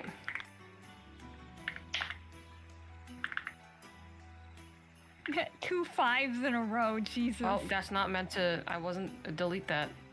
Delete that last one. The That last- wasn't accurate. There you go. Okay.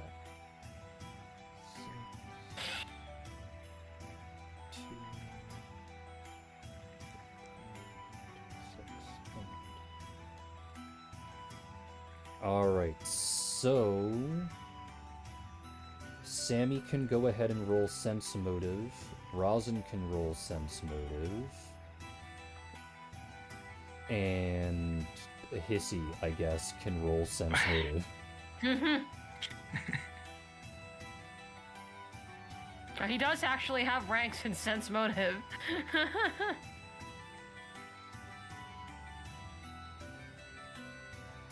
Alright, and the only one that actually passed the sense motive check is Rosin. So, Rosin, when Sammy asks that question, despite the fact that this person does put up a very good wall, you know the expression all too well.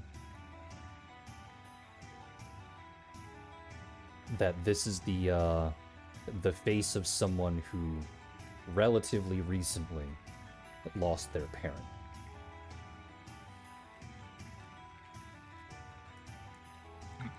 Raz will sadly take off his hat. Ah, lass. At the sudden movement, her hands will go back above her head and she'll hiss. We're really not here to hurt you in any way. We're just trying to figure things out. Yeah, but you're big, which means I have to scare you off. Rosin will then sit down on the ground. Her hands will then go back to her side. Okay, you are no longer big. Look, I'm sure your mother meant well, but the villagers don't see things that way. What do you mean? Are you Mom told me because the mayor said we can. Do you know the mayor? Well, yeah. He's my dad. I see.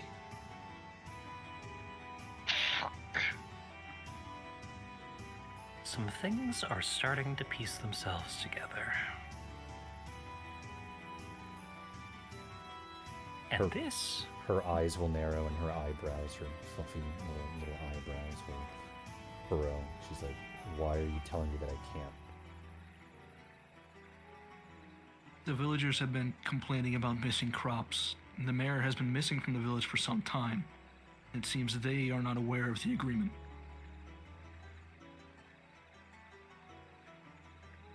She'll look away for a moment, and you'll see that her breathing gets a little bit heavier. She goes, oh, so that's what they've done now. What do you mean? Nothing. And she'll start to walk away, going into the hallway that leads to the right. That leads into that larger room.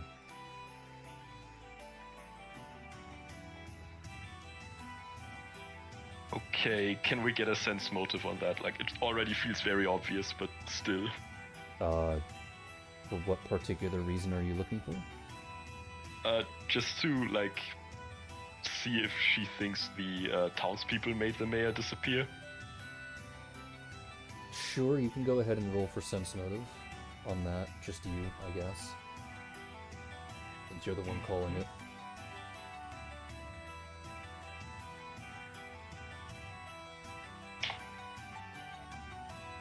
You can't tell anything. Good job. Could any of us give it a try, or? No, Reich was the one that called it out. And no one jumped in on that. Oh, Ross will slowly stand up and I guess start to follow and nod for the others too. Yeah, I think we should all follow. Yeah. Alright. In which case, all of you can go ahead and roll for Perceptione.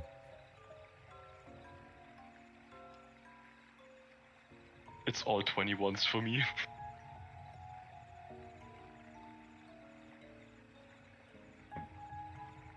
Oh, Okay. poor Sin.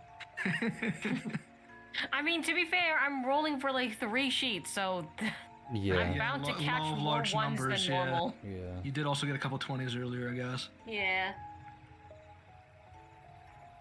And that's the hissy, if I recall correctly. Yeah, that's the hissy, yeah. Alright, so you all walk into this next room. It's much, much larger. And as you turn the corner and you can see everything else there, you can see that there's a lot of webbing starting to cover the walls and the floor. But none of it feels sticky. As a matter of fact, it feels kind of soft, almost like bedding, if that makes sense. And as you look further into the room, more of this webbing covers more of the room. And in the far back of this room, you see a rather massive Drider. She's dead, and it seems that she has been dead for quite some time, but the decay has been relatively slow. Only parts of her skeleton are starting to show through, and a lot of the other features of decay aren't present, as if someone has been more or less upkeeping this particular person. They're laying on their side, their large spider abdomen more or less pressed up against the wall, and it's quite clear that the abdomen has been torn apart in some way, shape, or form. What's more concerning, though, is that this Drider has a couple of their front spider legs as well as their arms wrapped around another corpse. And while this one has had more decay beset upon them, it's quite clear that this corpse belongs to a man. And that man has a sword through what was once their chest. To which you then all watch as Sylvia approaches and casts a little bit more magic. And it's quite clear as to who has been doing their best to preserve these corpses.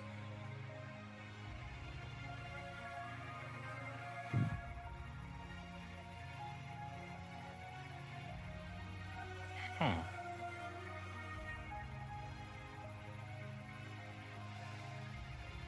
I did it again. Said someone's name when I'm not supposed to.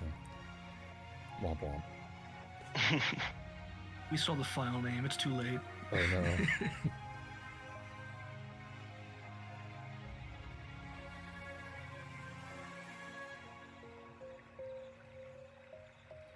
And then, Hitan and Rake, there are two things here that only you would really notice. As there are some belongings and some items that indicate that at least one of those two people was a cultist. You don't know how long they may have been serving in the Civil War. You don't know what they may have done, as it's quite difficult to determine who this particular person is. But at least one of them was a cultist. You just don't know who. Oh. Mm-hmm.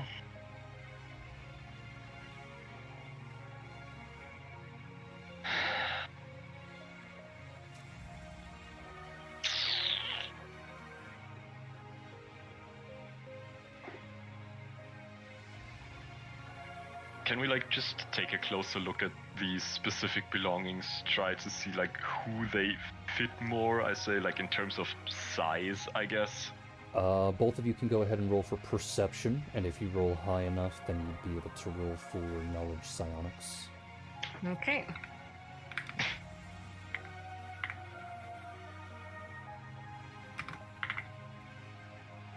Neither of you did. Wonderful. Pain.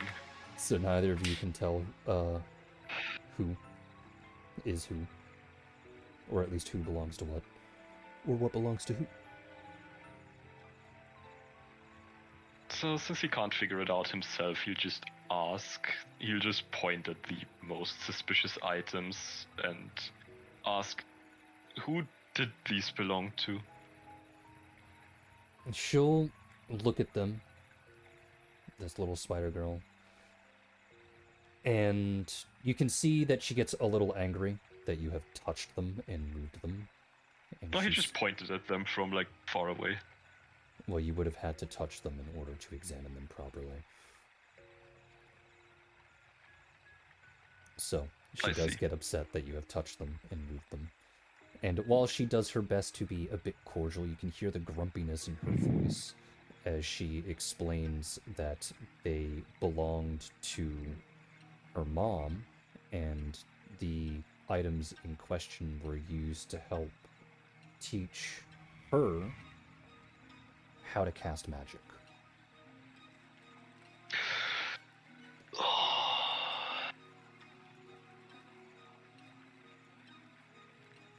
I see.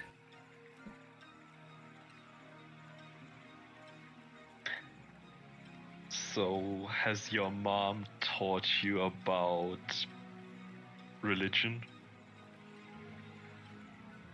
Yeah. Oh, fuck. Her eyes narrow. Huh? What do you mean, oh fuck?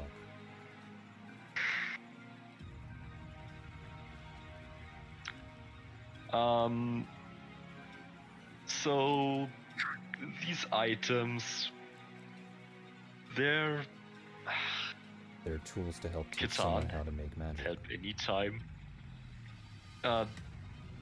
They're You can go ahead and roll sense motive.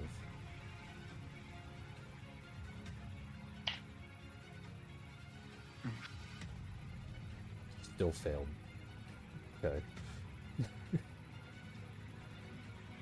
Continue. Can Catan do so since he's tangentially in this? Sure. Okay. Sense motive is that not particularly high, but You finally passed. Good job.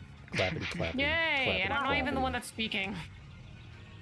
Catan, as he asks that question of if she was taught religion or anything about religion, the expression on her face,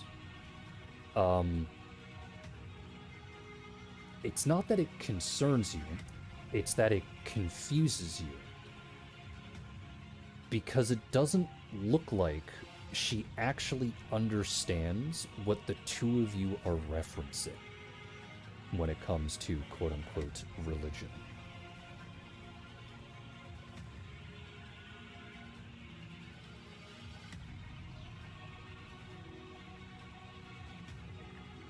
Okay, alright.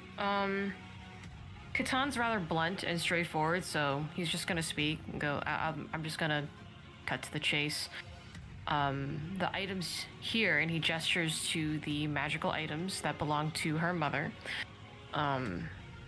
They're cultist tools. My brother and I recognize this because we came from a cultist family. My brother was asking if the religion that you were taught was of the old gods or the new gods, and well, I have a question now. Do you practice it? To which both of you could go ahead and once again roll for sense motive. Mm-hmm. And Reich can't, neither of you can roll Oh to my save your God. life for whatever Why are there so fucking many reason. sixes this session? Holy shit. To which she'll I was go, just feeling 60s today. to which she'll go, no. Those are tools to help someone learn how to use magic. What are you talking about?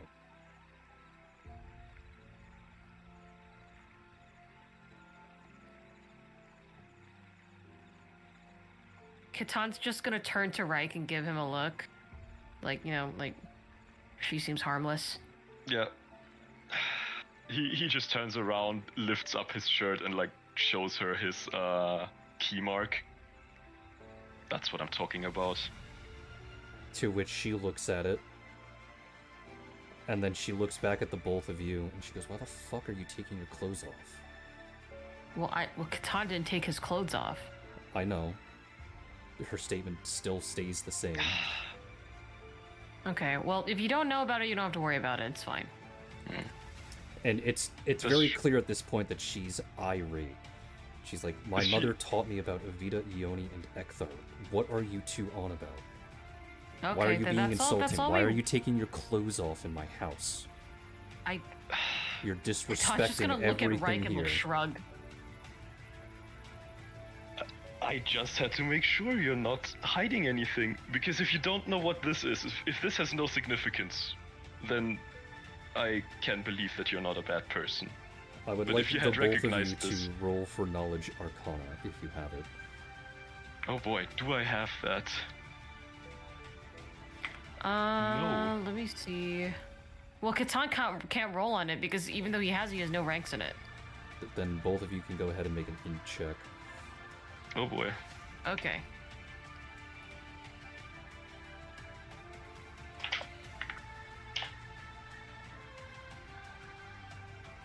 Wait, why the fuck is that? Oh, never mind. Hold on. I took the score, not the modifier. Hold on. Yeah, it looks about right. Okay. And as the both of you are rambling, you see her eyes glow for a moment and her hands stretch out to her side. You watch as they start to crackle with a blue light and electricity before they start to surround themselves with a very deliberate cold energy. And suddenly, the both of you feel like you're about to suffocate. As a matter of fact, to everyone else in this room, it feels like some kind of overwhelming presence, to which the room then starts to glow a bit, and it's very clear that this particular individual is making a very clear threat for both of you to stay quiet, as she repeats herself to stop insulting her and her family, as she overwhelms the room in magical aura.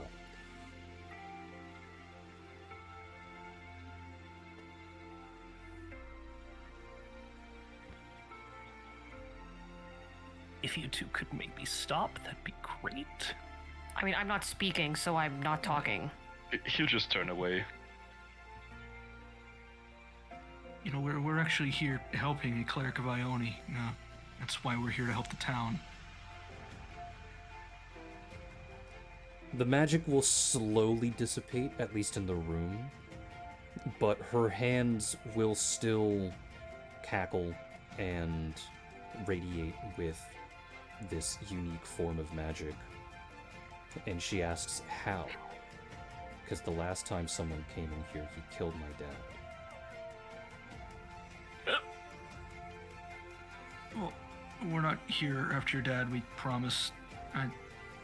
I think we made it pretty clear we're not here to harm you at all. We were just trying to help for Ione. They had crop issues, but it seems you may have some problems of your own. You're not getting enough food, maybe.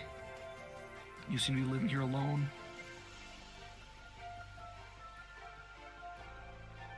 To which she'll say, "Nice observations. I get enough food."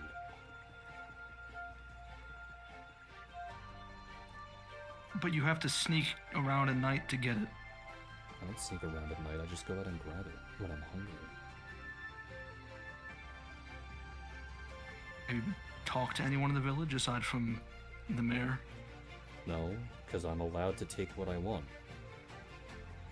I believe the issue is that while your dad gave you permission, the other farmers don't know. They see their crops getting taken and they start to worry. And why wouldn't they know? Because I don't think your father told them.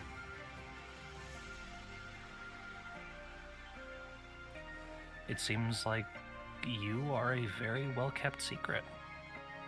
Her eyes will turn back to her dead and decaying parents before looking back at the group, and her hands will slowly go back down to her side as the magic that she was threatening you all with subsides. And the only word she says is, "Oh."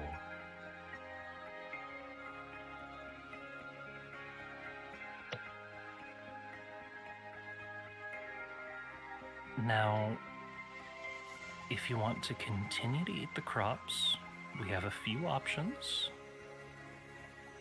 We could always tell the townsfolk that you're here, explain the situation. if you trust them to understand. Or we could figure out a different way to keep you fed. Whatever you feel would be best. Well, what I want is I don't want anyone in my house anymore. And that's fair. We came here to find out what was happening with the crops, and we have.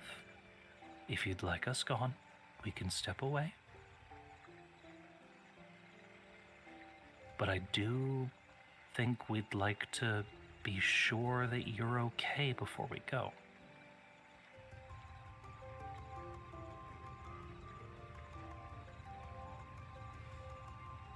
Her response is a very simple and curt, "I'm fine."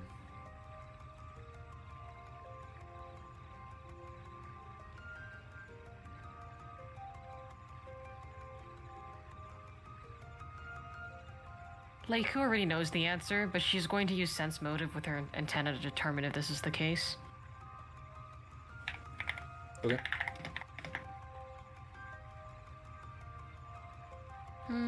Sense motive, and then with the antenna, it is this. 34. No one can roll above an 8 today, Jesus. Apparently not. It's a lot of rolling sixes. six. Can Sammy also try to roll sense motive? Sure. Do we need to? Well, this Or is just a for very, XP? both a little bit for XP, but also that was a very curt response.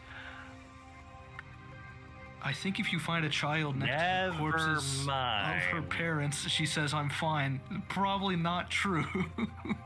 So, Never Leiku, you can mind. tell that she is upset, but you can't particularly figure out as to what. At first, you thought it was more or less that she's still upset about her parents' death, and sure, that can be extrapolated as to something at least underneath the skin. But in this moment, that doesn't really seem to be the case. It seems to be aimless.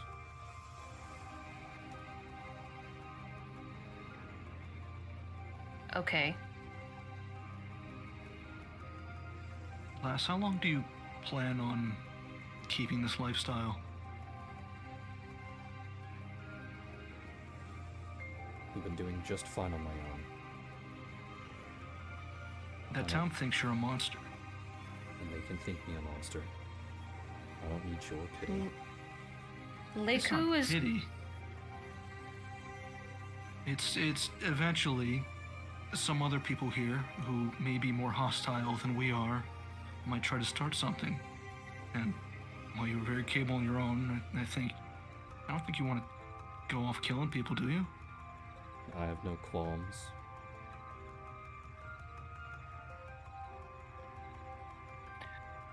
Leiku is going to turn around to the party and sort of gesture them to either leave the room or take a step back, whichever, because it's clear that this Drider needs a little bit of space, and she just wants to, talk to her one-on-one to, lower the tensions a bit. Okay. Samuel just immediately steps Raza will back. comply. He'll nod and leave. Lysander does. It's hard to like, no qualms about this. He's stepping the fuck away from this thing. And Leiku will get a little closer to this Drider and sit down, and she'll look at her parents.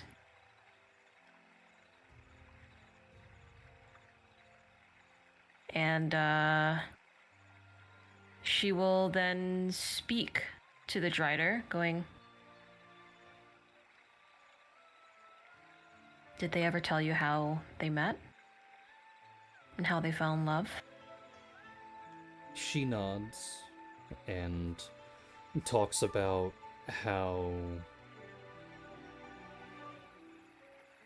they used to tell completely different stories. Her mom would talk about how she was angry and upset that this paladin didn't kill her on sight the first time that they met, and instead decided to do letter correspondence. And after several years of that correspondence, that's how she came to fell in love with this particular individual. And then her cheeks puff out and she tells her father's side of the story, which is basically the equivalent of ooh ooh ah ah, monkey brain saw a hot woman and didn't want to kill her. Leiku will just laugh at this lightly. It's pretty amusing and adorable to her. To which she then asks, so I'm assuming they essentially built this place to stay together and eventually have you, yes? She says kind of, and it's quite clear that the way that she's talking isn't so much to fill in missing information. It's just to straight up correct you, the way that a actually type of intelligent person corrects others. Where she says that her mom was the one that dug it out almost entirely by herself, and that the dad almost never lived in the cave. He would only come down at night and then leave in the morning. I see. And your dad's the mayor of the town. And eventually the both of them had you.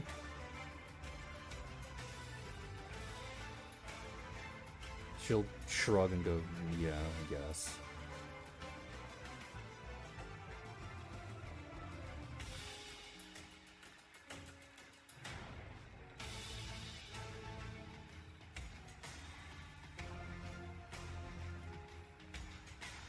I know that your father gave you permission to be able to take the crop out there and use it to sustain you, and I'm sure that is well and fine, at least for you. But regardless of whether he did tell the townsfolk or not, they are getting really angry.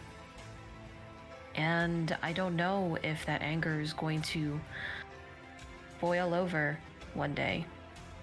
Why do you care?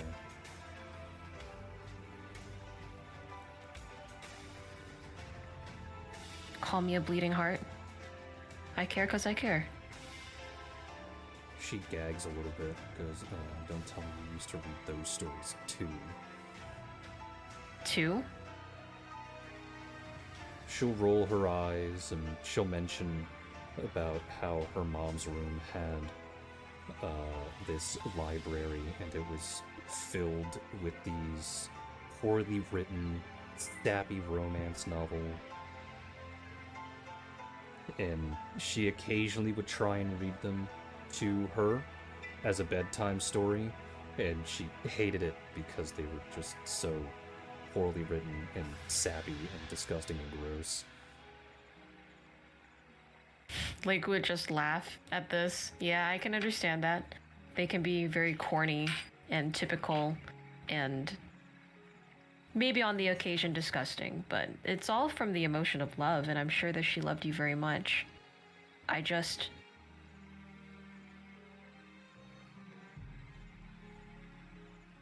don't know. Thank you, Missile. Do you hear that? I did not know. What did he do? He fucking threw the rope at me and then made me bump into my mic. Thank you. See? Okay, took me out of it. Damn it! Hold on. No. I'll return. Hold on. Manifesting, pushing myself back in. Lake is sitting down, talking to Drider girl. Okay. Oh, bye.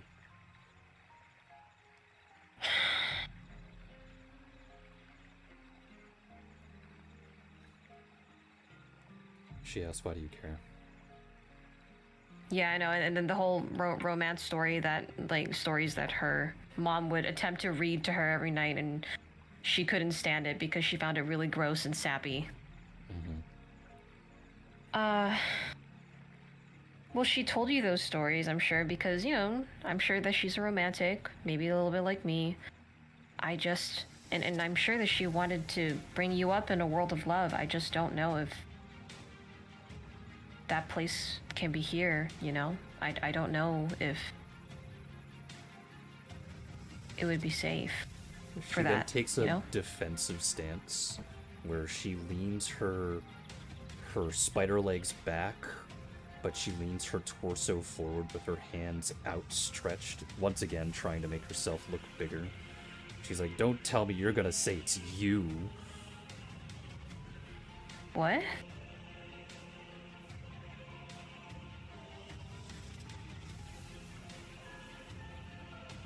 What is the it here?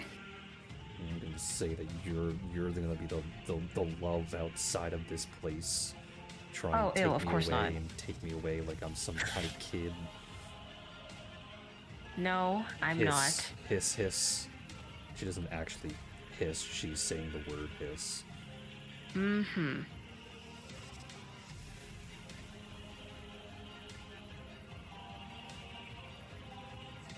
I don't know, all those stories are pretty adventurous. At the very least, being able to, find a place to be able to, take whatever food that you want and go out whenever you want without the potential threat of an altercation from another town that is very upset. I don't know. It might be a good idea. Don't you think? Then where would I go? Where do you want to go? Her eyes narrow, staring at Leiku. Are you gonna take me? I'm not going to take you anywhere that you don't want to go to. Yeah, we're not gonna We do this are all ring on a around pilgrimage the rosy. to the Just gold and tell silver. Tell me your deeds, vile woman. She was just going to sigh. My party and I are on a pilgrimage to go to the gold and silver towers. If you want to join us and find a suitable home along the way on our ventures, I would be happy to escort you. She thinks for quite a long while. She goes, well, my mom did talk about that a couple of times. Thank you, Miss. Thank you. Thank you. Oh my god, the Missile. squeaky! Stop it! I keep getting taken out. You gotta stop it. That was funny. Don't approach me with the ball. Look at She- the ghost in the back. Well, Gosek wouldn't be able to fit in the cave, so they're outside. But she'll go. Thanks. Well, my mom talked about it a little bit. What pilgrimage is it? It's the pilgrimage to convene and communicate with Ione. It's called the New Year's pilgrimage, but okay. Thank you. You New Year's pilgrimage. Thank you, God, for giving me this information right now. Thank you, Missile, for squeaking the toy at me. I don't. Stop it. Just take the toy from him and throw it into the chair. He has like 7 of them on the floor. You can't say that. 1, 2, 3, 4, 5. We have 8 balls, 8 squeaky toy balls on the floor. Shut up. When she hears just that it's gonna- the New Year pilgrimage, she goes, okay, I'll go, but only because I want to talk to Ione. It's fine by me. Can you tell those 2 weird men not to look at me funny like they did before? I can do that. She then slowly approaches Leiku. And then climbs up her side until she is on Leiku's head, to which she will hunker down like a cat and sit there for a moment. The baby. Leiku's just gonna get up and go, okay, just don't poke the antennas too much. And then she'll walk over to the group and gesture to the Drider, and then she opens her mouth and she closes it and she goes, I do believe we all forgot to ask you what your name was. Sylvie Tink. Thank you. Turns to the rest of the party. Sylvie Tink will be joining us on our pilgrimage to the Gold and Silver Towers. She then adds, it is currently very uncomfortable up here. I require better accommodations. Well, if you'd like a bigger, fluffier ride to sit down on, my baby's just outside the cave. I could probably convince him to let you have a ride. Your baby, she just stares down at you and looks you up and down, which is a very short look up and down.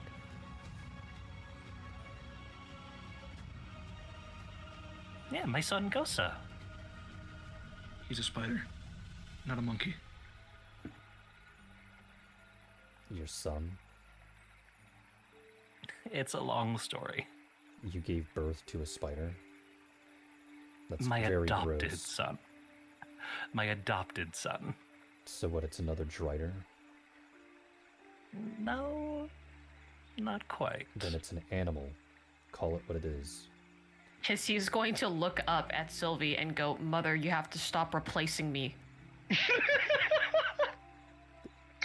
Sylvie's head will turn towards Hissy, noticing that it's talking, and then looks back at Sammy. This is an example of something that's not an animal. I am. No. I'm a you're cat. more sentient than that. You are above an animal. You're at my level. Hissy is going to stare off into the distance before turning to look up at Leiku, saying, I want to vote next year. Oh my god. Condor's a monarchy. Well, while I want to vote next year. I will concede Ghost is an animal, but he also makes for an incredibly comfortable ride. The I point don't want still to ride another stands. spider. That's insulting. Fair enough. She could ride Poppet. Poppet could hold her if you'd like. I don't think the solid metal structure would be particularly comfortable. It's a construct, which Okay. means it's hollow on the inside. I don't think the metal object would be particularly comfortable. Just like me for We real. could put a cushion in him. And what about my cat? Leiku then gestures to Hissy, and Hissy will look up at Sylvie and go, You want the thing you're replacing me with to ride me? I am not replacing you. Above cat, or whatever your name is. I will take a look at your construct. I will determine My whether name or is not Hissy. Okay. He Above squints. Hissy. No. She will then stick her tongue out Lysandra will again. go get Poppet and take him over to show Sylvie. Sylvie will gently climb down Leiku and over to where the poppet is, and then demand for Lysandra to open it so that she can understand the contraption. Okay, Lysandra opens the Poppet and shows her how roomy it is. She crawls into it from the hatch and obviously disappears from sight. And after about 2 minutes of silence, you see a web shoot out from the hatch, grab the door of the hatch, and slam it closed. Okay, well, that Like answers Poppet. that.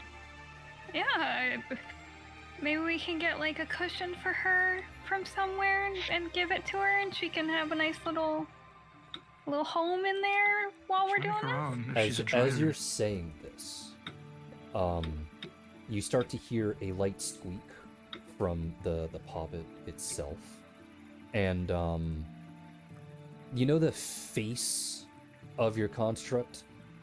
Yes. That big circle? Yeah.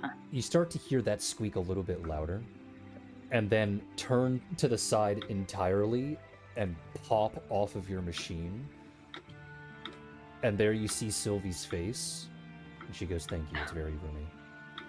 Do you have any strawberries?" Do you? I don't think so. Do you want a cushion?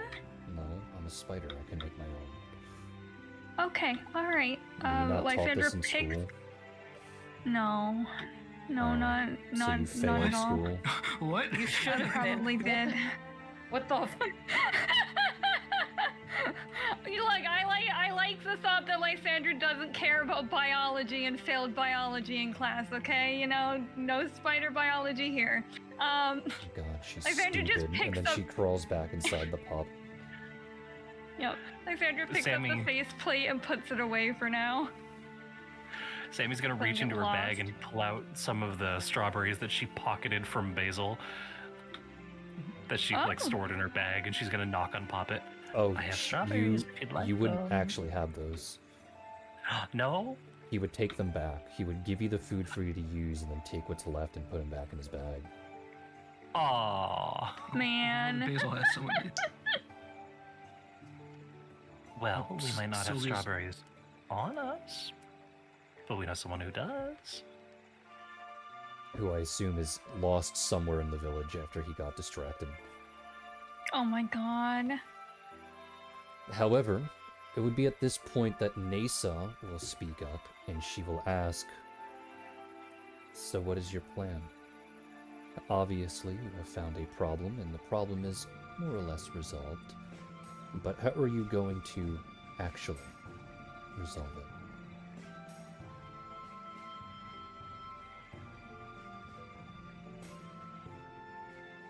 Well, the villagers don't know about her. It could just resolve itself if we just tell them we didn't find anything. I think the problem was with Sylvia herself, I think, which we'll accommodate her as best we can.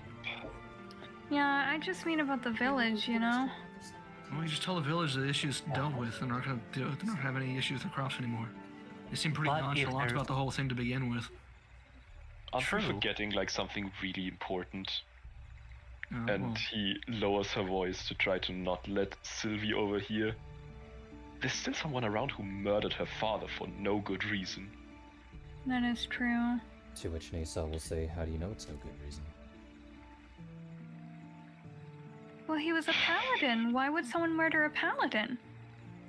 Why would a paladin marry a cultist?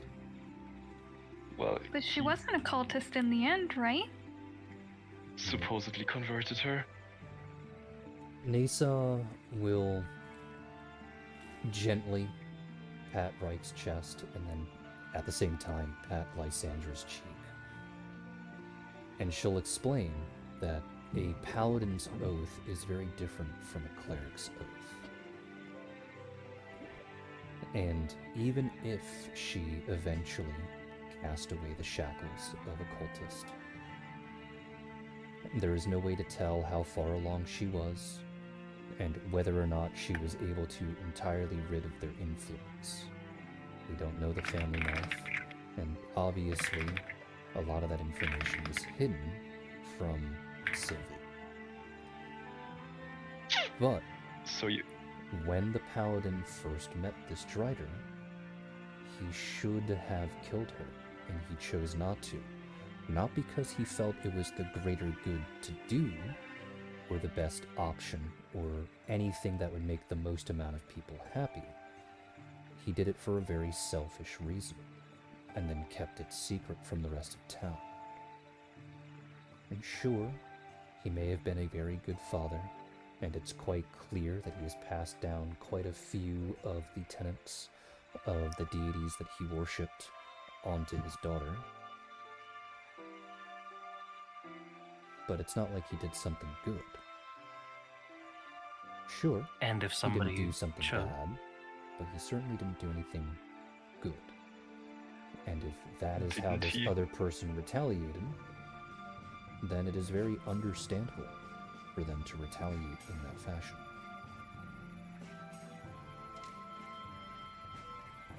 For all we know, this John that we met probably still felt that the Drider was a cultist.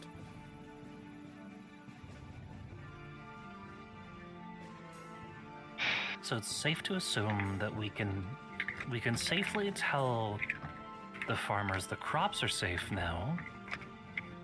But it might be worth looking into whoever might have had a problem with the mayor. Well, looks like Nasa just answered this question for us. Yeah, it does seem that way. The paladin was the mayor, right? Asking out a character. Yes, the paladin that Okay, is her dad thank you. was the previous mayor, yes. Okay, thank you. Just wanted to make sure. Seems like we need to go have a talk with John. To which Nasa will say why. What would that serve? Well, he's the one who asked us to go and investigate the crops. We should tell him that the job is done. We don't need to. If you feel that the best thing to do, to which she'll say this by turning back to Lysandra and Reich, though her gaze is more affixed onto Lysandra. If you feel that the best thing to do is to simply leave because the problem has been solved, then who is to say that you're wrong? But it should be your choice. Sandra's gonna look to Reich.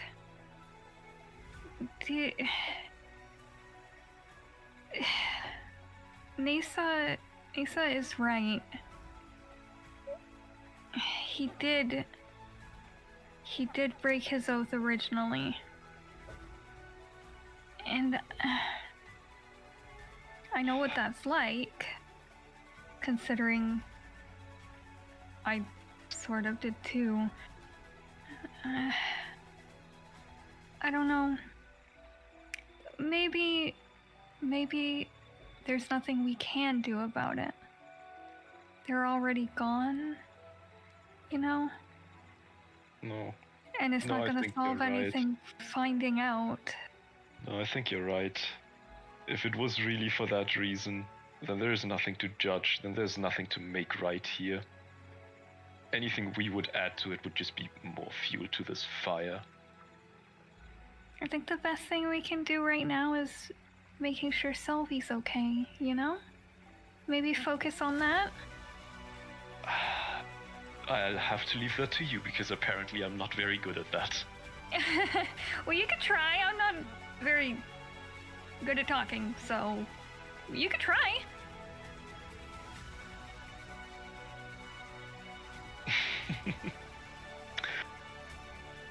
Maybe. So, maybe we should just, politely say, I don't know, either we didn't find anything or we think the problem is fixed and just, skedoodle on out of this village? It's just like the old goodbye. I don't Just think we leave. need to. Yeah. Okay. I don't think we need to lie. Nasa will hold up a hand, holding up a finger, getting everyone to at least focus on her for a moment. And she will once again direct a hand towards Lysandra.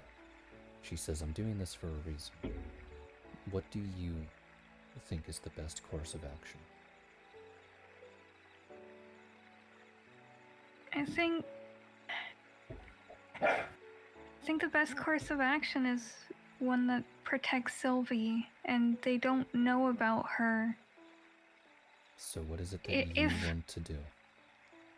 If we just leave, they won't find out about her, and if they happen upon this cave, they won't know that she was here. They would just find the bodies, and I think that's probably for the best. Is that what you feel in your heart? Yeah. Yeah, Then it that is. is what we shall do. To which she'll look at the rest of the group, or at least as best as she can, and she'll say, I believe we're done here for today. And continue on to where we're going. Sylvie, do you need anything before we go? Strawberries, probably. Anything from in here before we make our trip? No. Okay. To which I know your character would go over and ask, to which she would answer with a long That amount of silence. was him asking. Okay, I started that sentence with Sylvie. Yeah. She said strawberries, probably. I thought you were asking that out of character, not in character. No. My bad. No. She would answer first with a long bout of silence before saying no. To which you are free to use sense motive. Okay.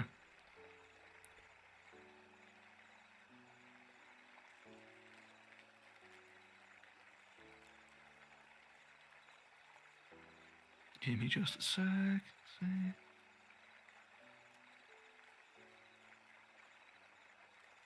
You can tell that she is lying. It might be a while, do you maybe at least want to say goodbye to someone? She'll pout softly, or at least that's what it will sound like from the confines of the construct. And she'll say you can't say goodbye to a corpse. Sure you can. Lysandra just looks over at Sammy and just stares. Hey, it's not technically wrong. There's sentimentality in being able to say goodbye. I'm not sure that's what she meant.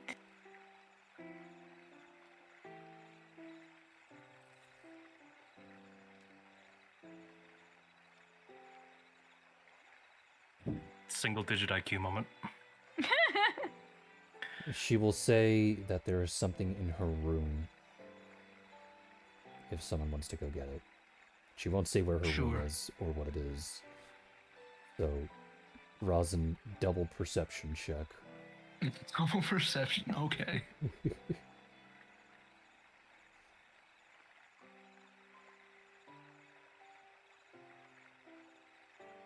I don't think I found the room. Oh my god, the 3. No, finding the room is relatively easy, because that's just going in a couple of doors and finding one that looks like what would belong to a child. And once you do find the room, you start searching it, and almost like it's a small shrine of sorts, you see that there are about 3 books. When you pick up the first one, it seems to be some kind of mage's book.